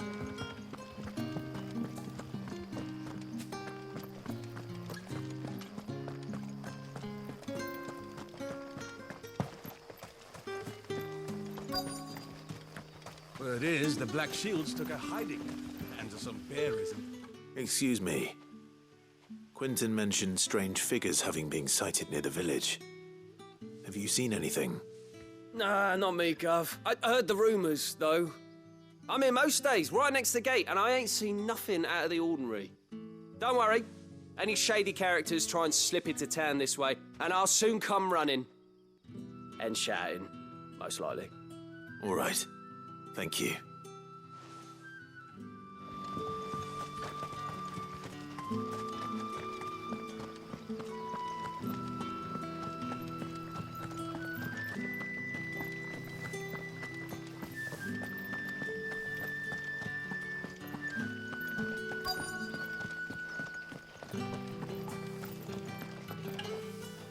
Do you have a moment? There's talk of suspicious figures in the woods. Have you seen anything out of the ordinary? No, but I've heard something. Sound of scraping metal, like someone sharpening a sword. Where was this? In Lorbert's Pass. Was out foraging for herbs when I heard it, screeching out from between the trees. Ran back here as quick as my legs would carry me, and I ain't been back since. I see. I'll look into it. Thank you.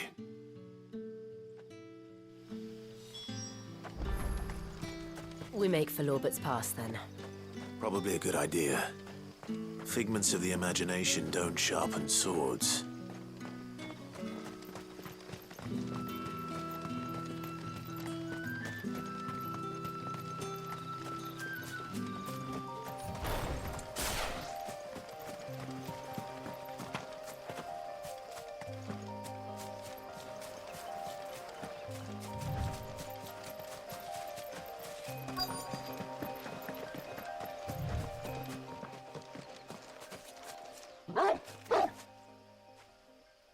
You there. Fuck! He's seen us. Get them before they escape! Black Shields. Here. What are they doing here? What is it to you? Not that we give a damn. All that matters to us is that you don't leave here alive.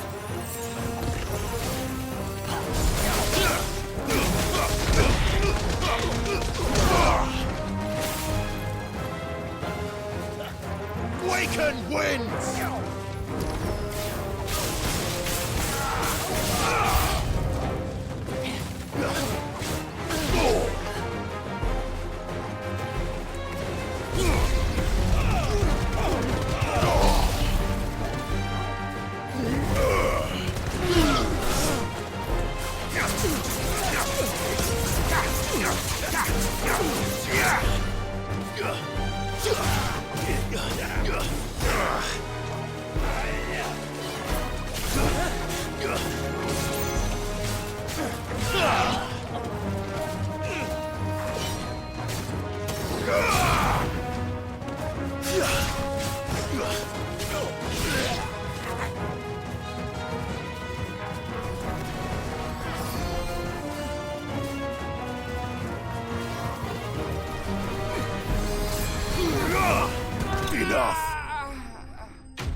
Why would the Black Shields be here?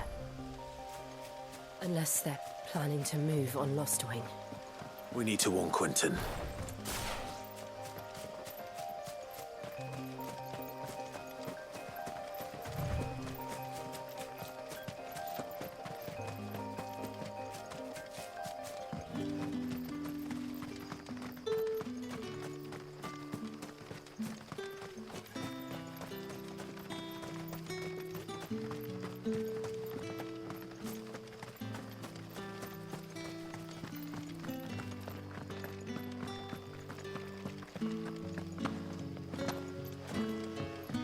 You're quite talented with that rod of yours. The crystals we get from the tail are all but worthless. Clive, how goes the hunt for our sinister figures? I found some black shields hiding near Lorbert's Pass. They're gone now. Black shields. The Empress's former bloodhounds, though they serve another master now. One who means to root out and destroy both me and those I care for. And it would appear the pack has finally caught the scent of its prey. Damn it all. I had hoped I would have more time than this. More time to prepare. But if we are cornered, we have no choice but to bite back. And bite back we shall. I'm sorry. You're going to need to explain. Who did the Black Shield serve now? And why would that person want you dead? Because I want him dead. Who? The former Lord Chief Justice of Sanbreque. All that I have built here is for him. I don't understand. Why him? Why Lostwing? I suppose it is better that you know the truth. I was a member of the judiciary once. So sickened was I by the injustice of this world, I swore to fight it. And fight it I did, in my own small way.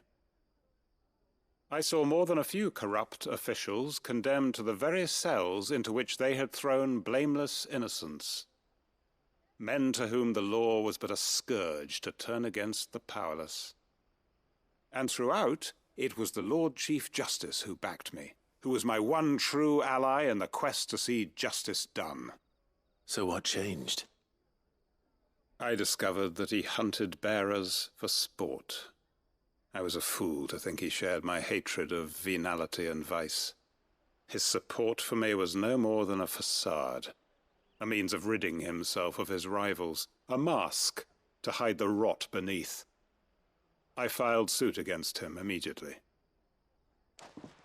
His response, however, was rather more visceral. He had my entire family slaughtered, and he faced no punishment whatsoever. I lost everything.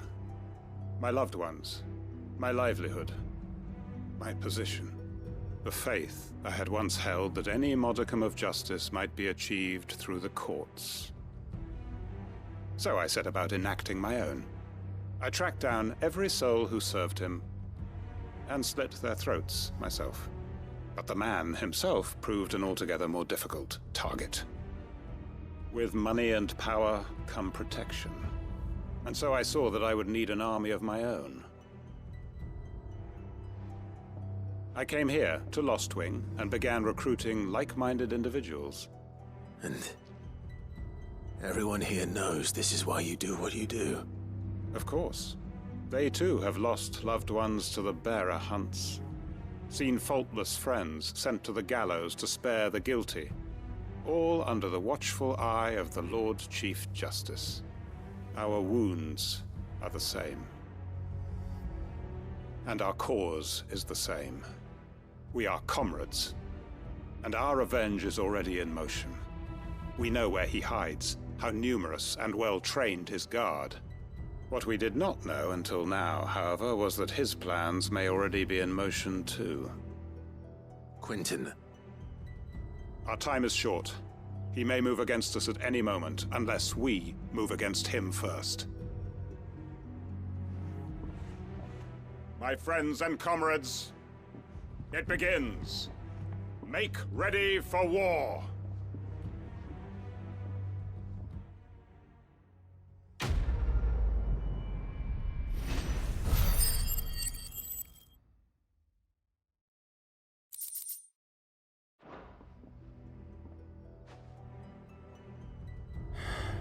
I'm not going to change his mind.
Is that the thing Tomes helped to build?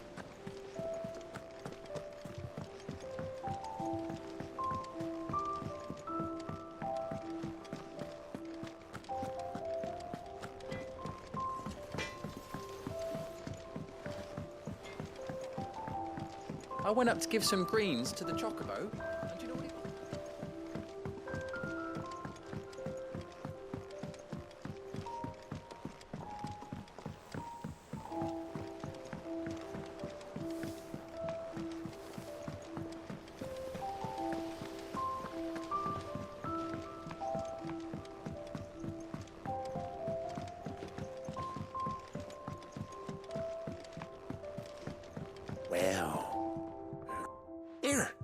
Sid, reckon you might be just the man to help me out of a bit of bother, if you've a mind to. Let's hear it. Well, it's about this alembic the chief's got me making. Lovely bit of kit it is. Bung in a solution you want splitting, and it will separate it out, just like that. Problem is, it won't always get rid of all the impurities. And with some of the stuff we need it for, that ain't good enough. Which is why I've been looking for something to filter the liquid we'll be cooking off. And that's where I was hoping you could help me out. I imagine Ty could get some use out of this alembic too. Distilling medicines and the like. All right. Why not? Proper job! So what exactly do you need for this filter? Nothing but bomb ash'll do, says the chief. Gave me a sample she'd obtained from the university stores. Couldn't believe my eyes. You pour the blackest blight water through it, and it comes out clear as a mountain stream. So, I did a bit of reading about where I might be able to get hold of some. And do you know what I found out? It's only the blimmin' bones of a bomb king. They leave them behind when they die, see? I take it that's where I come in. If you wouldn't mind. I saw a billet on the hunt board for one just the other day. Would have gone myself, but, well, fighting dirty great balls of flame isn't exactly my forte. You, on the other hand... All right. I'll see what I can do. Thank you kindly. And good hunting, eh?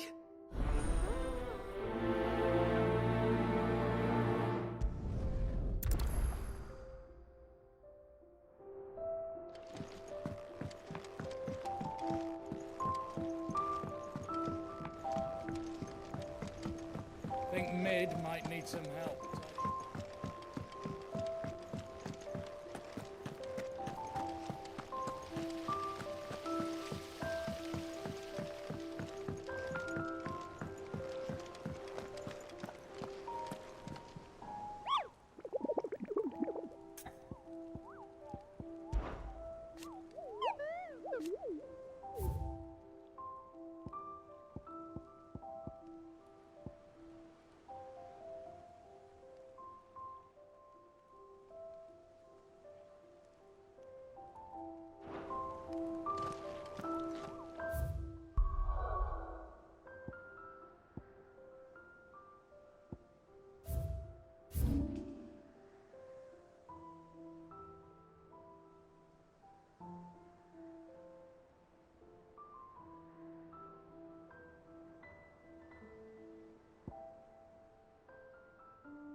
Ready, go?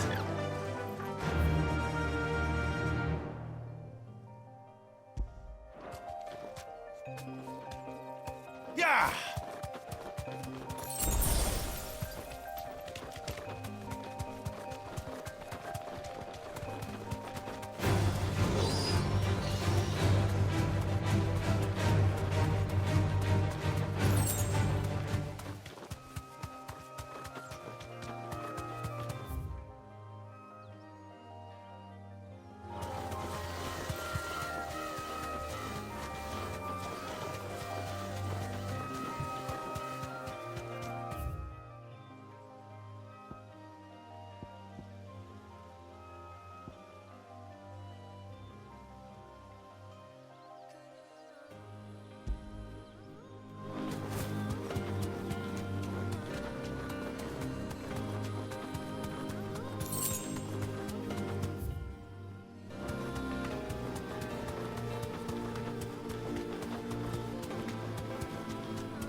Thanks, Gal.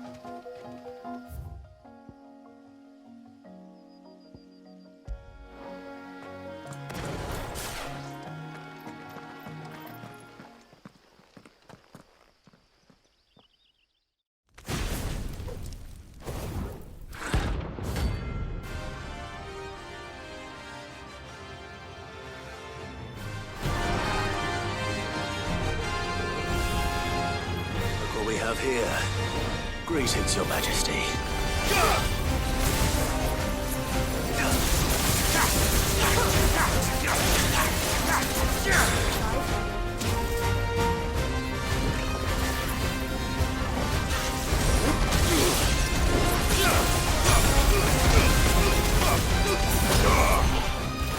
Awaken!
Enough!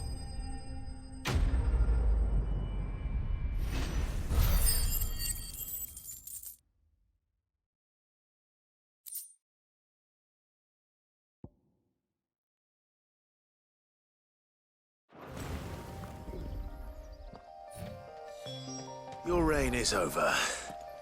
Now to collect the ash. I should... This looks like the stuff. Let's see if there's any more.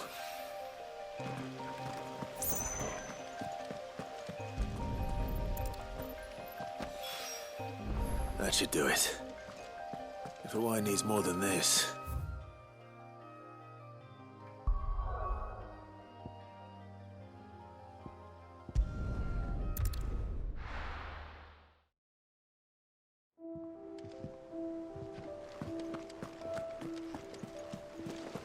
Is that the thing Tomes helped to build? Mid told me she was building a ship.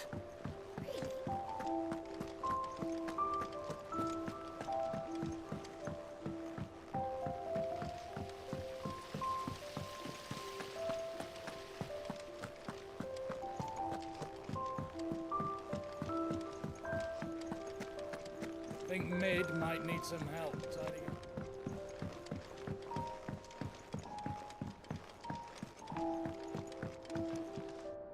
All right there, Sid?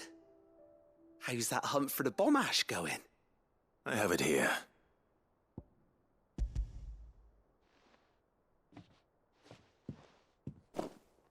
That's the stuff. And plenty of it, too. Enough to keep the Alembic bubbling away for a good old while. You're a gent, Sid. Let none say otherwise. Right then. Let's get this contraption up and running.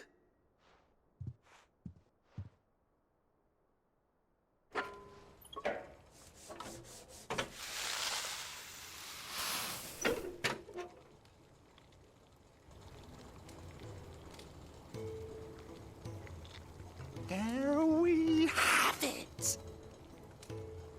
The Telemon Alembic. And it works just like the chief said it would.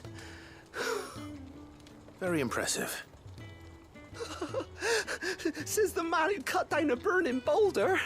Speaking of which, I still haven't returned the favor. There's no need. The good it will do for the hideaway is reward enough. Don't be silly. Why don't you let me take a look at that bag of yours? The one you keep your potions in. Reckon I could work some magic on that. What kind of magic? Well, we happen to have isolated a substance in our test run of the Alembic that I reckon will make even the toughest leather supple as anything. Thought we might use it to breathe new life into old boots and the like. Save the hideaway a few gil. Ah, I reckon if we slap a bit on your bag, it'll loosen it up enough for you to squeeze in a bottle or two more. Well, it can't hurt to try, I suppose. That's the spirit. Leave it with me. I'll only be a mo.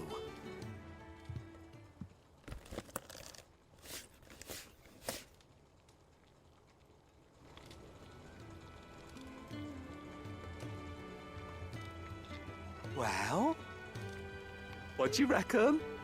It certainly feels more flexible. Right? Told you. Thank you. I think. No. Thank you for supporting Mid and the rest of us in our endeavors. Without you, we'd never have been able to discover wonders like that stuff I rubbed on your bag. And I'm telling you, there's plenty more where that came from.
Mid told me she was building a ship.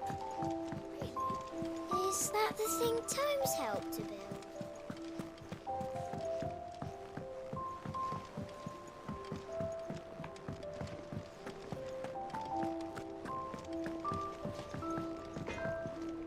Clive? So, what'll it be?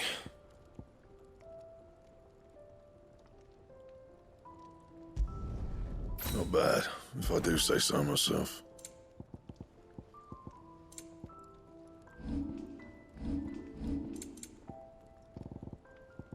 Anything else?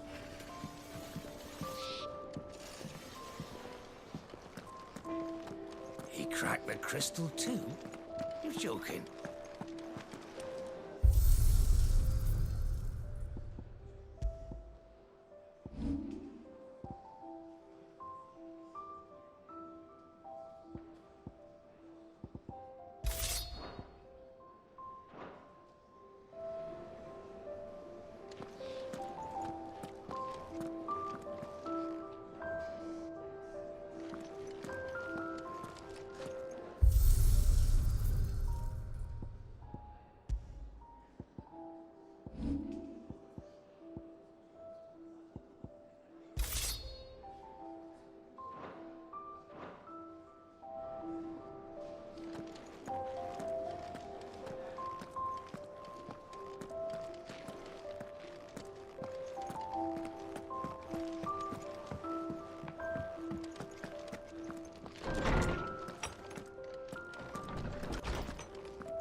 What could be wrong with Torgor? He seemed well enough when I last saw him.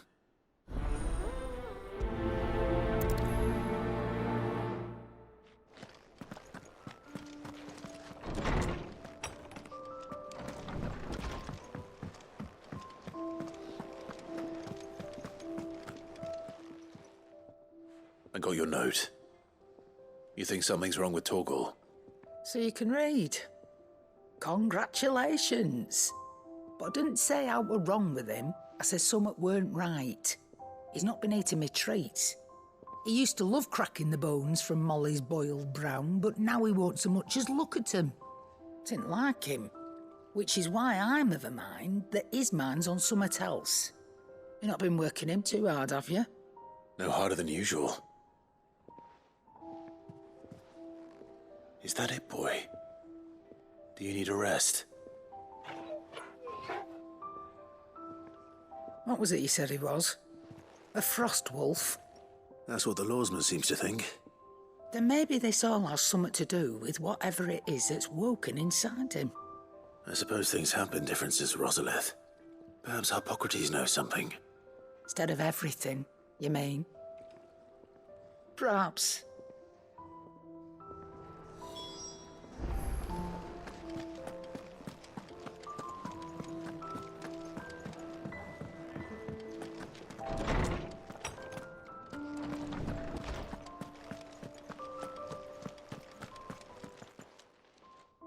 Lawsman, I need to ask you about Torgal.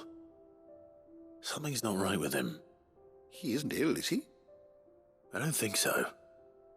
But according to Lady Karen, he seems to have lost his appetite, which is certainly a new development. She says he's hardly been touching his bones of late, and she believes it may have something to do with what happened at Rosalith Castle. I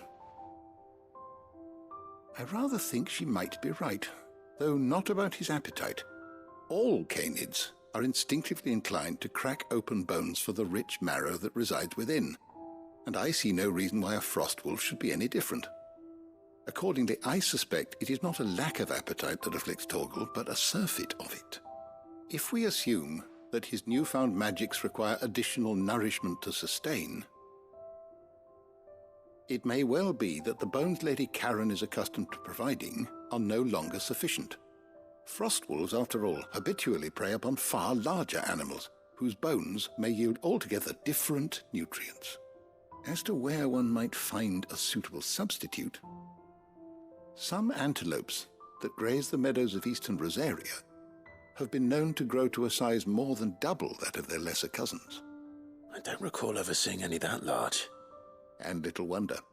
The oldest and largest such creatures rarely leave the safety of the highlands for fear of predators. The last elder antelope sighting I recall hearing about took place near Cressida, and that was long before the village was abandoned.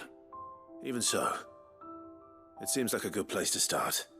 Good hunting, Clive.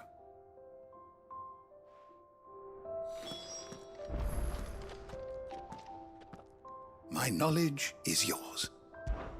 I only hope the bones of an elder antelope are alimentary enough for our faithful friend.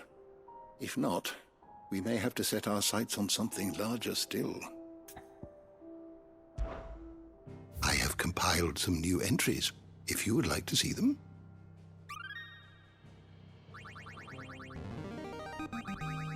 There is a rather fascinating excerpt I've been meaning to show you.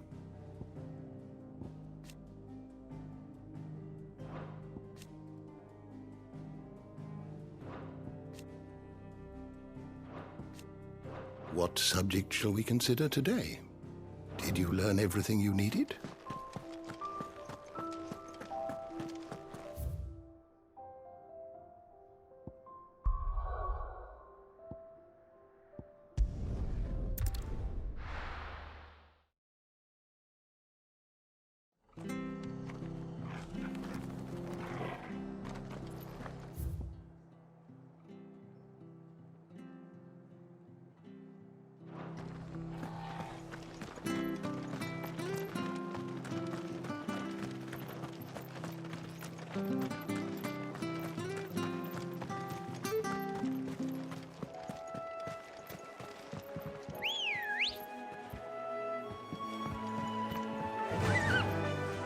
Run like the wind.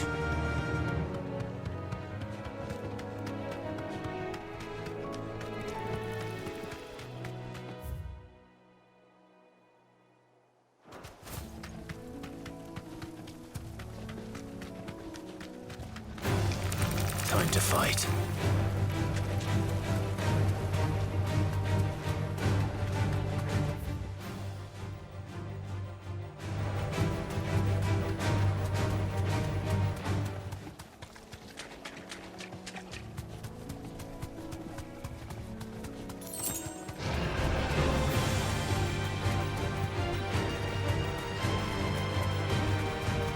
is certainly quiet.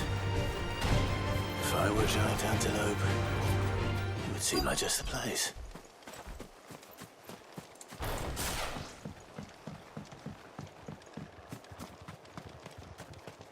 I doubt we'll find one bigger than that.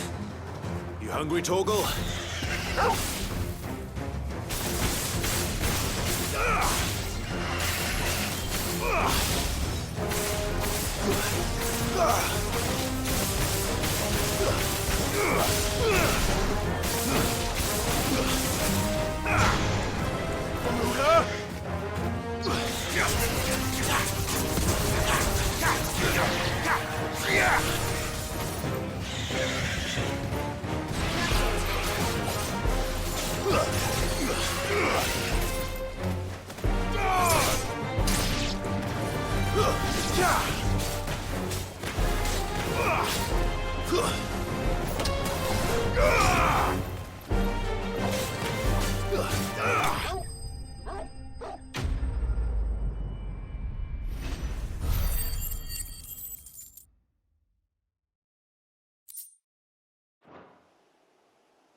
Now,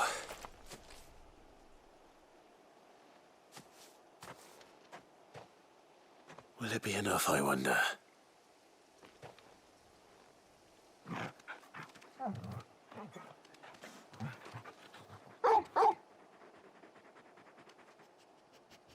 I say that answers my question, which means we owe the lawsman our thanks. You're just a big puppy, aren't you? A very big puppy.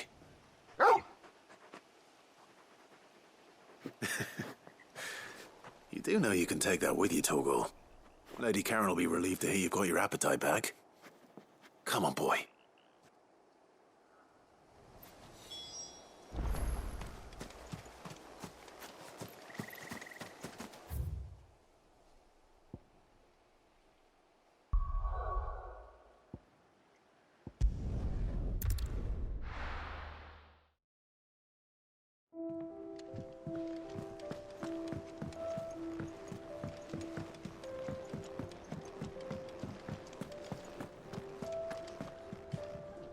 I noticed you and Torgal had gone off somewhere.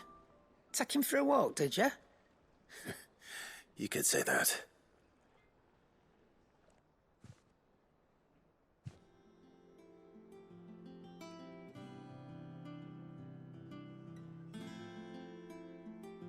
So, Molly's leftovers weren't good enough, eh? That'll teach me for treating you like you're still a pup. All right, no need to shout. Now we know what you're after, I can see about getting some in. Speaking of which, I brought one for later. Can I leave it with you?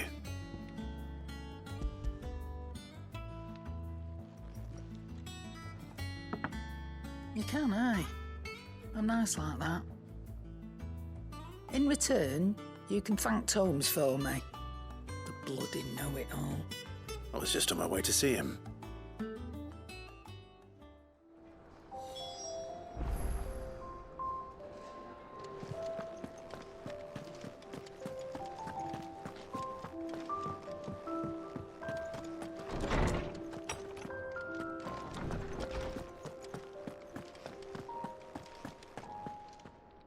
Ah, Clive. Were you able to locate your quarry? We were indeed, Lawsman. You pointed us in exactly the right direction. And Torgal's been a very happy hound ever since. Very good, very good. Lady Karen sends her thanks, by the way, for your part in solving the mystery. Ah. But that reminds me. After your last visit, I found myself pondering Torgal's talents. Do you recall our conversation concerning Lady Jill's role in Torgal's transformation? About how she somehow woke the power within him. Precisely that. A reasonable conclusion, I thought, but one which raised certain questions in my mind. You see, the Fenrir of legend served Shiva and Shiva alone. And while the powers attributed to him are certainly impressive, the records imply they are somewhat different in nature to those you described Torgal as having used. What are you suggesting? that Torgal may be the beneficiary of more than one icon's power. Consider that in addition to Lady Jill, he has served as a loyal companion to you, your brother, and even the late Cid. In short, the icons hitherto near at hand, or should I say at paw, have been diverse and plenty, and that number has only grown as the realm's dominance have fallen to your sword. One can but speculate as to how all of this has affected Torgal. He has seemed more fierce of late. And if I am not mistaken, he will grow fiercer still. We are fortunate indeed to be able to count him amongst our allies and not our adversaries. Oh, he's more than an ally. He's a friend.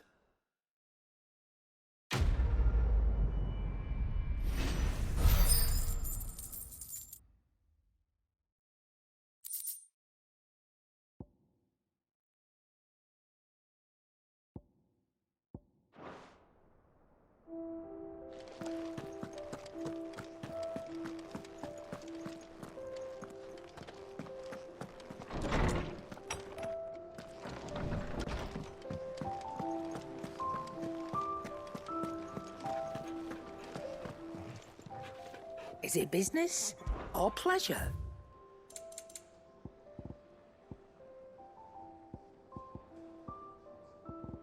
Is that all?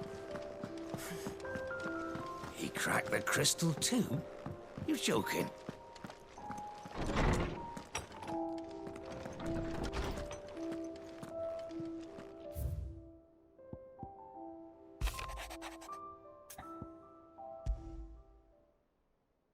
Trouble with the ledgers. Shouldn't he be asking Otto for help?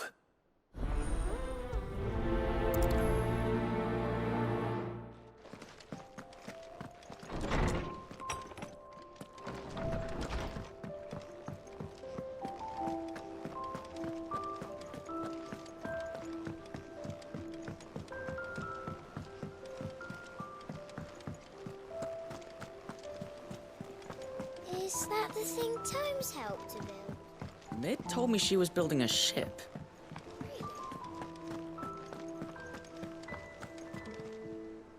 Clive, did you get my letter? That's why I'm here. Shh. Otto might be listening. Is this better? A little. Listen, I've some bad news. It turns out the hideaway may be slightly behind in its payment to certain lenders, and it's maybe my fault. But I swear to the goddess, I thought I had the numbers square. Sadly, that square turned out to be more of a circle. 0, you might say. I can straighten it out, I swear, but it's going to take some time, and I'm going to need help keeping it from Otto. Bit late for that, I'd say. There you are! What a surprise! So let me get this straight. You forget to pay our lenders what they're due, and instead of coming straight to me, you get Clive to come to you. And I hope he'll dig you out of the hole you've dug for yourself. Clive, the man in charge of the place you've been cheerfully trying to bankrupt. And you thought this was a cunning plan. Why? Well, who needs paying? Oh, just Martha. And the dame. And, well, Lady Karen. But only 500 talents. We owe 3 of our most trusted friends 5 million gil. Each. 5 million each. They lent us the bulk of the money we used to rebuild the hideaway, you see, and, well, I must have made some sort of oversight. Those ledgers were my responsibility, and it was my decision to entrust them to you. This is my fault. Do we have that much to hand? I can always ask my uncle. No, we don't. And no, you won't. We've lightened Lord Rosfield's purse enough.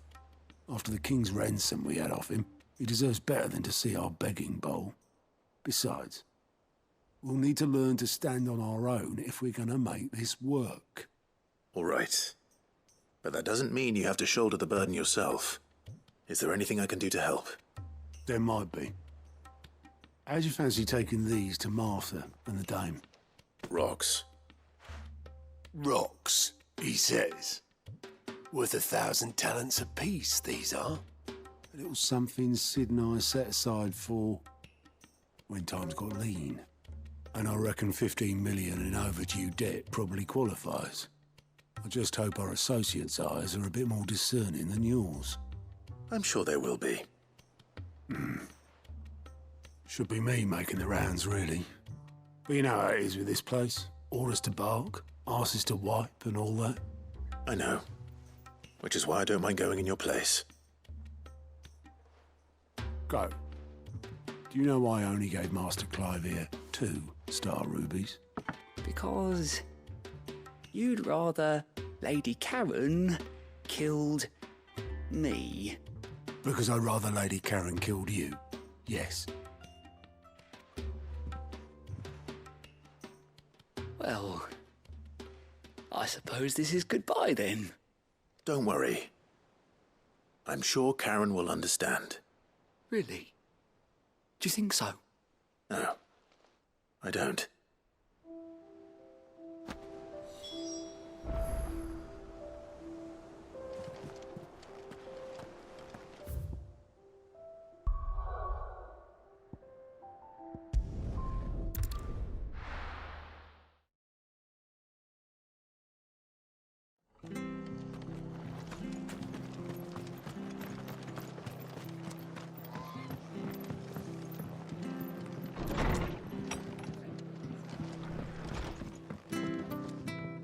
Clive, we weren't expecting you.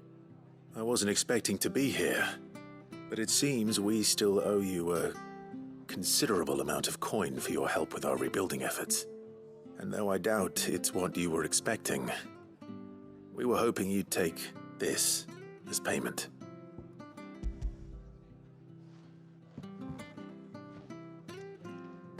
A star ruby? I can't accept this. It's worth at least twice what you owe me. More if you can find yourself the right buyer. Think of the difference as interest. Interest? If word got out I charged that much, no one would ever borrow from me again. Anyway, why are you the one here asking me about this? I'd have expected Otto. Bit much sending the Lord Marquis out to settle your debts, isn't it? The old goat working himself to death again. Something like that. Most days I think he's the only reason the hideaway's still standing. Same as always, eh? Back when the place was nothing but a twinkle in the eye of a recently retired Lord Commander, word is he was the first one Sid reached out to. Probably knew that without his strong arm and level head, the idea would never get off the ground. Sid may have been the face of the hideaway, but Otto's always been the backbone. And when Sid passed away, we were all worried that would be the end of it. That Otto would just give up. His death was hard on everyone. But it must have hit Otto hardest of all. But he didn't give up, did he? Quite the opposite, in fact. If I recall, he was the one who nominated you as Sid's replacement, and rallied the rest around you. I reckon what he saw in Sid, he saw in you too. And don't we all? Doesn't hurt that you're half as stubborn and twice as handsome, neither. That, and you keep good company. I suppose I do.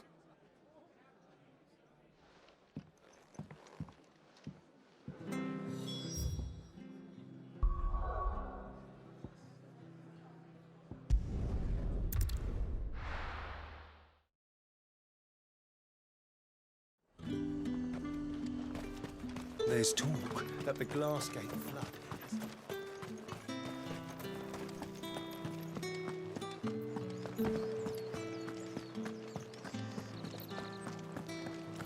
Did you hear? The gates to heaven. I want to see you again. It's all right. I'll be waiting. What am I going to do without sweet water and oil of talc? Milady, I come bearing gifts. Gifts? Whatever is the occasion.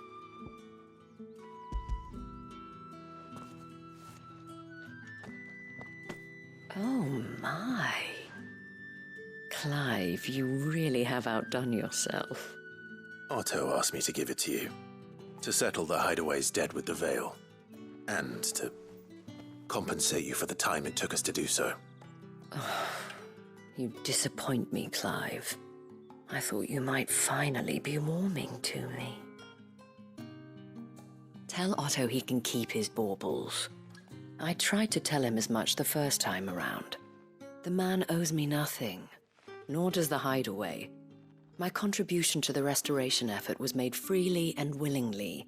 It was the least I could do. You once told me Sid did you a kindness. I'd like to do the same. Please, accept it. For my sake. And for Otto's. For all of us. For all you've done. It is rather fetching, isn't it? Very well. Otto is lucky to have you, Clive. I doubt anything could ever replace his son. But you and the others at the Hideaway are the closest thing he has to family. Otto had a son. Long ago, yes. Sid told me Otto lost him when he was just a boy, and blamed himself for not being able to stop it.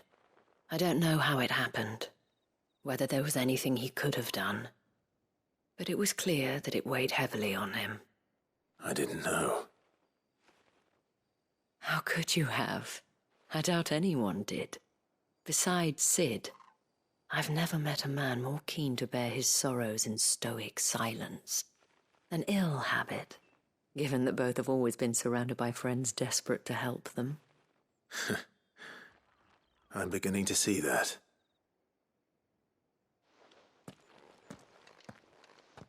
Goetz will want to know the stones were delivered, if he's still with us.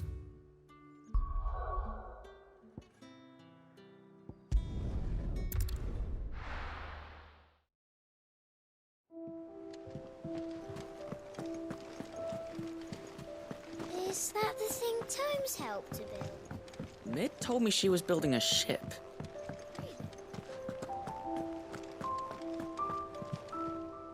Goetz. Still alive, I see. So Lady Karen accepted the ruby. Ah, about that. I tried my best, but she was just too stubborn to take it. She threw it right back in my face, in fact, and told me I could stick my stupid stone where the sun don't shine. Karen refused payment. I hope it wasn't something I said. I'm sure you were as tactful as ever. Let me see what I can do. Oh, wonderful. I hope you have better luck than I did.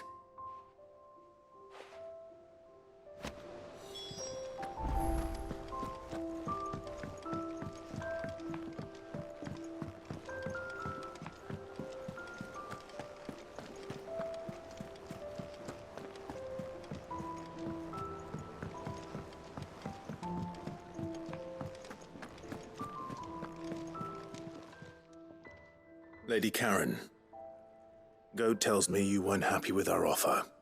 Would you prefer the debt was repaid in coin? What debt? I don't recall lending any of you like me hard-earned gil. I may have tossed a talent or two in the Hideaway's coffers, but those were donations, and you can hardly call it charity if you go asking for it back. Of course not. But one good turn deserves another. And our circumstances have changed. Surely you wouldn't shun the gratitude of a pauper who happened to have become a prince. Oh, so you're a prince now, are you? Fine. But I'm selling it and taking what I'm owed, then you're getting the rest whether you like it or not.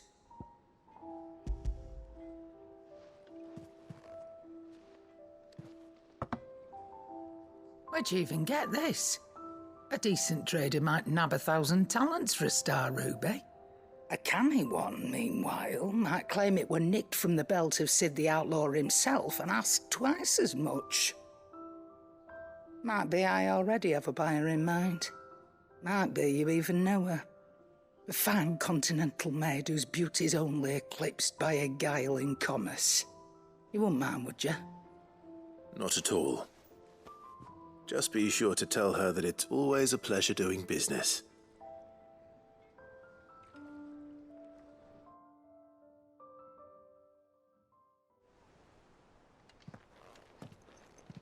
I hear you ended up delivering all 3 stones. Thanks to this lump. I sometimes wonder what I pay you for. Speaking of which, I still haven't been paid last month's wages. Oh, so you remember what's owed to you then? Get your ass behind that disc of yours and don't get up before those ledgers are square. Right away.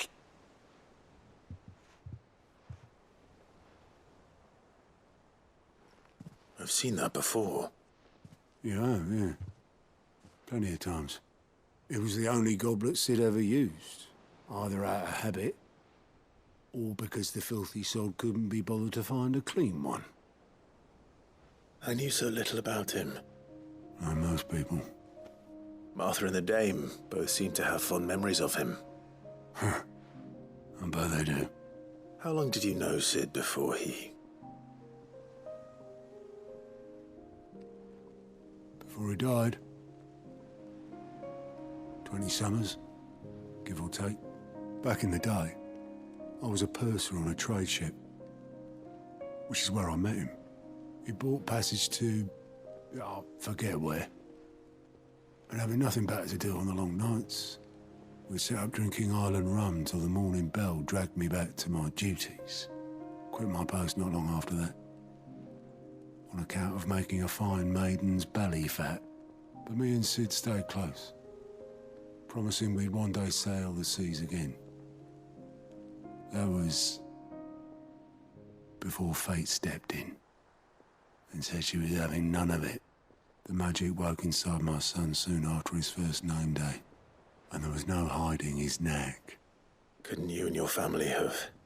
My family were the ones who summoned the constable, wanted the monster taken away. I couldn't turn my back on him, forget what I felt, and I couldn't for the life of me understand how they could. Luckily, Sid was of the same mind as me. It was him who stood beside me when all I wanted was to tear the whole world down. Him who cried for me when I had no tears left of my own.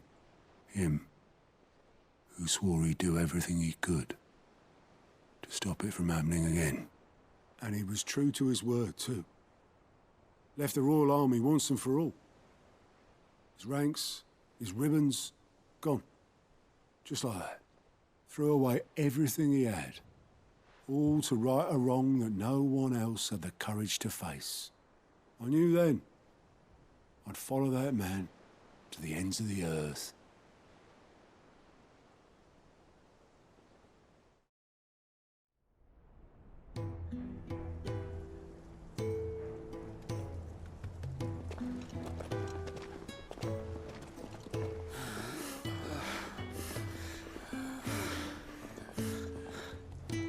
He was always too clever for his own good, was Sid. Saw the world for what it really was, while the rest of us were content to go along with the lie we were shown. And it can't have been easy, bearing that burden alone.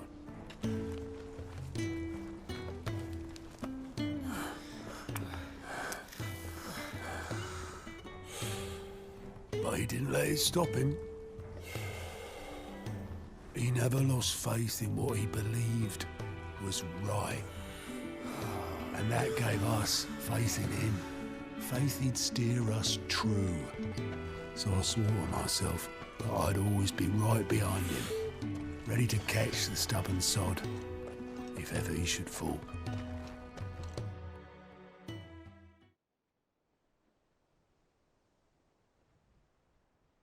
But I couldn't even do that.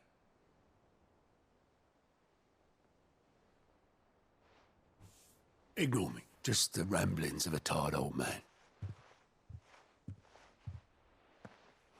Leave that lot.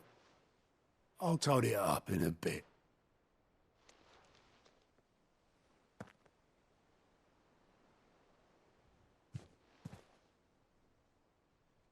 This is Sid's handwriting.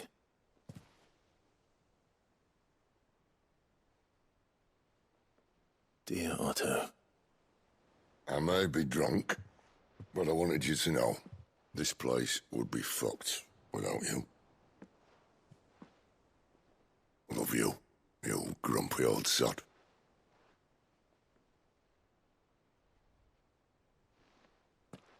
This note. Hmm?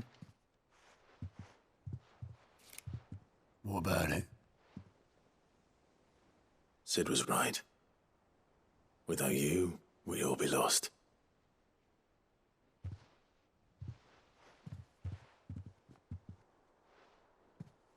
He should have bloody well said so then. Just once. Before he went. But then, why would he? Him, or anyone? I'd only have told him to piss off.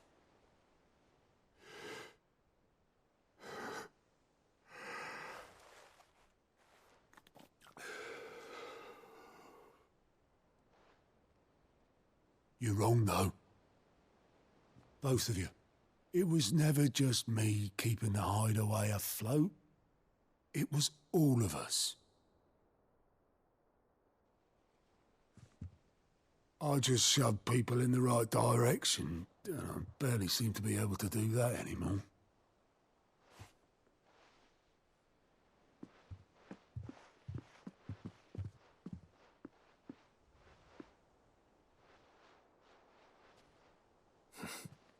Would you rather Goetz were at the helm? Well, maybe I've got a few more years left in me. I'm going to hold you to that, Otto. Before you go, Sid would have wanted you to have this. But that's... This'll do me just fine.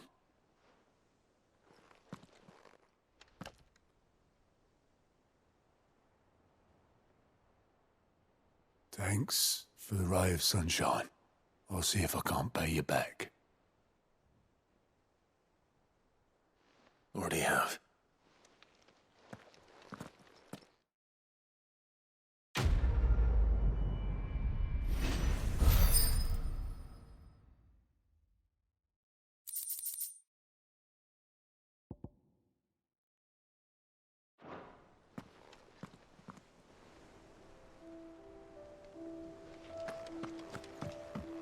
Mid told me she was building a ship. Really? Is that the thing Tomes helped to build?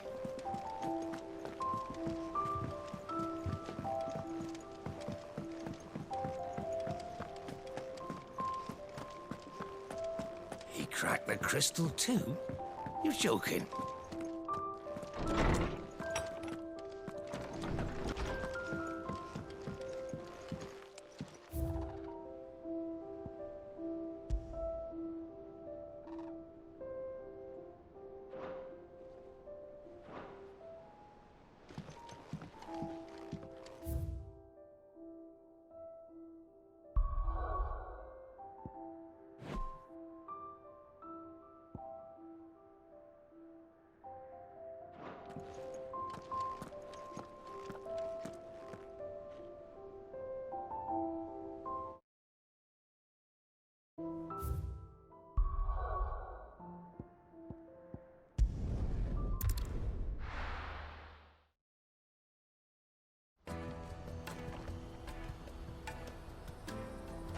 Let me carry your goods. I'm Out of my sight, wretch.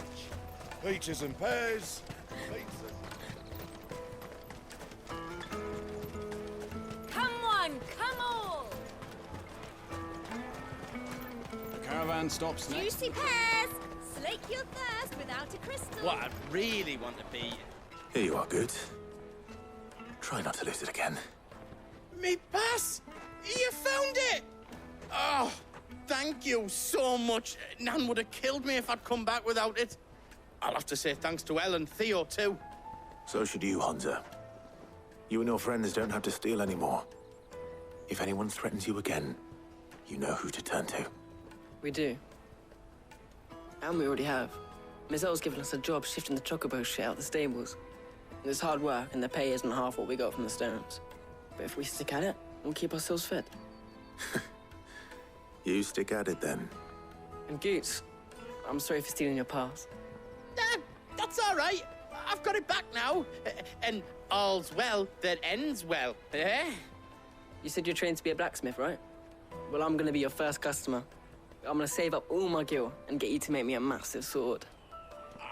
I'll do me best. Till then, eh?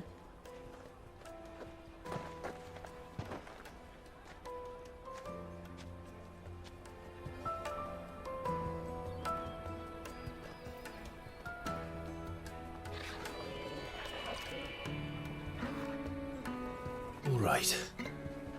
We have a place on the wagon.